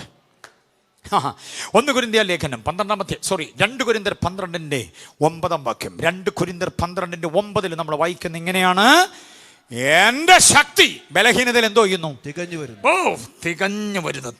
വരുന്നു. തികവ് ഒത്തിരി ഉണ്ട് കേട്ടോ, എന്ന് ഒത്തിരി പറയാനുണ്ട് തികവ്. പക്ഷേ ഇതോടെ പറഞ്ഞ് ഞാൻ അവസാനിപ്പിക്കുക, തികഞ്ഞു വരുന്നു. എന്തോ വരണം? തികഞ്ഞ് ദൈവശക്തി. എത്ര പേര് വിട്ടുകൊടുക്കും ദൈവശക്തി തികഞ്ഞു വരേണ്ടതിന്? നമ്മൾ വ്യാപരിക്കുന്ന ദൈവശക്തി, the mighty power, the exceeding great power, the excellency power. കണ്ടോ, മരിച്ച് അടക്കപ്പെട്ട് അങ്ങനെ അടച്ചു വെച്ചതിനെ തുറന്ന് പുറത്തു കൊണ്ടുവന്ന ദൈവശക്തി, അത് നമ്മിൽ തികഞ്ഞു വരണം. Price the Lord. എനിക്ക് ഭയങ്കര ഇഷ്ടമാണ് ഈ എഫെസ്യ ലേഖനം 1:19, 1:20. 1:19 പറയുന്ന ആളവറ്റ വലിപ്പമായ ശക്തി. അതിന് ഇംഗ്ലീഷ് പറയുന്നത് ദ എക്സീഡിങ് ഗ്രേറ്റ് പവർ എന്നാ പറഞ്ഞിരിക്കുന്നത്. 20-ാം വാക്യം ആ ശക്തിയുടെ ഡെമോൺസ്ട്രേഷൻ പറയുകയാണ്. എഫെസ്യർ 1:20 നമ്മൾ വ്യാപരിപ്പിക്കുന്ന ശക്തിയുടെ ഡെമോൺസ്ട്രേഷൻ പറയുമ്പോൾ ഇങ്ങനെ പറയുന്നു, അവനെ മരിച്ചവരുടെ ഇടയിൽ നിന്ന് എന്തോ ചെയ്തു? ഉയർപ്പിച്ചു. അത് സാധാരണ കാര്യമല്ല. മരിച്ചവരുടെ ഇടയിൽ നിന്ന് ഉയർപ്പിക്കുക എന്നൊക്കെ പറഞ്ഞാൽ അതിനകത്ത് ആ റൂമാലും ശീലകൾ കൊണ്ട് വൈദ്യവിധി പ്രകാരം 100 റാത്തൽ തൂക്കമുള്ള അഖില് 100 മറ്റു തര വൈദ്യവിധി പ്രകാരമുള്ള സംഗതികളെല്ലാം ഇട്ട് ഒരു ഉറ ഉണ്ടാക്കി അതിനകത്താണ് ഇതിനെ യേശുവിൻ്റെ ശരീരത്തെ വെച്ചിരിക്കുന്നത്. അറിയാമോ? അതിനെക്കുറിച്ച് ശാസ്ത്രീയമായി പഠിക്കുമ്പോൾ നമ്മൾ അന്തം വിട്ടുപോകും. കാരണം റൂമാലും ശീലകളും ആദ്യമായി ശരീരത്തെ നന്നായി തുടച്ചിട്ട് അതിനെ റൂമാല് കൊണ്ട് പൊതിയും, കണ്ടില്ലേ? എന്നിട്ട് അതിൻ്റെ മീതെയാണ് ഈ ലിക്വിഡ് ഇടുന്നത്. ഏതാ 100 റാത്തൽ തൂക്കമുള്ള അഖിലും 100 എന്ന് പറയുന്ന 2 സംഗതി. അതിൻ്റെ കൂട്ടത്തിൽ വൈദ്യവിധി പ്രകാരം കുറെ ചൂർണങ്ങളൊക്കെ ഉണ്ട്, ചില തൈലങ്ങളൊക്കെ ഉണ്ട്. ഇതെല്ലാം കൂടി ഇട്ടിളക്കിയ ഒരു മിശ്രിതമാണ്. അത് ഈ മൃതശരീരത്തിൻ്റെ മീതെ പൊതിഞ്ഞിരിക്കുന്ന ഈ ലിനൻ തുണിയുടെ മീതെ അങ്ങോട്ട് അപ്ലൈ ചെയ്യും. അത് കഴിഞ്ഞ് വീണ്ടും ആ തുണി ചുറ്റും, വീണ്ടും ഇതങ്ങോട്ട് 100 റാത്തലുണ്ട്. 100 റാത്തൽ എന്ന് പറഞ്ഞാൽ ഇന്ത്യൻ അളവനുസരിച്ച് 36 കിലോയാണ്. അത് മൊത്തം ഇങ്ങനെ പല ലെയറുകളായിട്ട് അങ്ങോട്ട് ചുറ്റിയാലുണ്ടല്ലോ, സിമെന്റ്, മണല്, മെറ്റല്, വെള്ളം, ഇതെല്ലാം കൂടെ ചേർന്ന് കഴിഞ്ഞാൽ കുറെ കഴിയുമ്പോഴത്തേക്ക് എന്തോ ഇത് സെറ്റായി മാറും. അങ്ങനെ സെറ്റായി പോകും. ഇതിനെ വേണമെങ്കിൽ നമുക്ക് ഈ കോൺക്രീറ്റിനെ വെട്ടിപ്പൊളിച്ച് എടുക്കാം നമുക്ക്. പക്ഷേ ഈ സാധനമുണ്ടല്ലോ, ഇങ്ങനെ അങ്ങോട്ട് ചെയ്തു വെച്ച വൈദ്യവിധി പ്രകാരം യഹൂദ മര്യാദ പ്രകാരം അടക്കം ചെയ്ത് ഈ മൃതശരീരത്തെ ഈ ഉറക്കകത്തൊന്നും പൊട്ടിച്ചെടുക്കാൻ പറ്റത്തില്ല. അറുത്താൽ അറക്കത്തില്ല, ഇത് തീയിട്ട കത്തത്തില്ല. അതേപോലെ ദൃഢതരമായി മാറും ഈ മൃതശരീരം, അതിനകത്ത് സേഫായി മാറും. മനസ്സിലായോ? അങ്ങനെ ഒരു സംവിധാനമുണ്ട്. എന്നിട്ട് ഇത് അകത്തെ കല്ലറ കൊണ്ട് വെച്ചിട്ട് വലിയൊരു കല്ലും കൂടെ ഉരുട്ടി വെച്ചിട്ട് നെഞ്ചുറപ്പുള്ള ചെറുപ്പക്കാർ ഊരിപ്പിടിച്ച വാളും നീട്ടിപ്പിടിച്ച കുന്തവുമായി നിൽക്കുക. ആർക്കും അടുക്കാൻ പറ്റത്തില്ല. അങ്ങനെ ഒരു കാരണവശാലും പുറത്തു വരരുതെന്ന് പറഞ്ഞ് സെറ്റാക്കി വെച്ചിരിക്കുന്ന കല്ലറയ്ക്കകത്തേക്ക് ശക്തി വ്യാപരിച്ചപ്പോൾ എന്റെ കർത്താവ് പുറത്തു വന്നെന്ന്. ആ ശക്തിയാണ് നമ്മിൽ വ്യാപരിപ്പിച്ചിരിക്കുന്നത്. ആ ശക്തിയുടെ തികവാണ്. Oh Jesus. ഒന്നുകൂടെ പറഞ്ഞിട്ട് നമുക്ക് ആരാധിക്കാം. ദേ കേട്ടെ, ഈ ശക്തി ഉണ്ടല്ലോ, കല്ല് ഉരുട്ടി മാറ്റിയത് യേശുവിന് പുറത്തു വരാനല്ല. യേശുവിന് പുറത്തു വരാനല്ല. യേശു ഇവിടെ ഇല്ലെന്നുള്ളത് തിരിച്ചറിയാൻ ഇവർക്കകത്ത് കയറാൻ വേണ്ടിയാണ് കല്ലുരുട്ടി മാറ്റിയത്. യേശുവിന് പുറത്ത് വരാനല്ല. യേശുവിന് പുറത്ത് വരാനല്ലെന്നുള്ളതിൻ്റെ ഏറ്റവും വലിയ തെളിവാണ് യഹൂദന്മാരെ പേടിച്ച് വാതിലടച്ചിരിക്കുക. യേശു വന്ന് കോളിംഗ് ബെല്ലടിച്ചെന്നല്ല, മുട്ടിയെന്നല്ല, പത്രോസെ എന്ന് വിളിച്ചെന്നല്ല. പിന്നെന്താ പറഞ്ഞിരിക്കുന്നത്? അവനകത്ത് അവരുടെ നടുവിൽ. അങ്ങനെ യേശുവിന് ചെല്ലാൻ പറ്റിയെങ്കിൽ കല്ല് തുറന്ന് പുറത്തു വരാൻ കർത്താവിന് പറ്റും. കല്ല് അടഞ്ഞിരുന്നാൽ പുറത്തു വരാൻ പറ്റും. നമ്മെ അടച്ചു വെച്ചിരിക്കുന്നതിനകത്തൊന്ന് പുറത്തു കൊണ്ടുവരുന്ന ഒരു ശക്തിയുണ്ട്. അതിൽ നാം തികഞ്ഞു വന്നേ പറ്റൂ. ഓ ഹല്ലേലൂയ.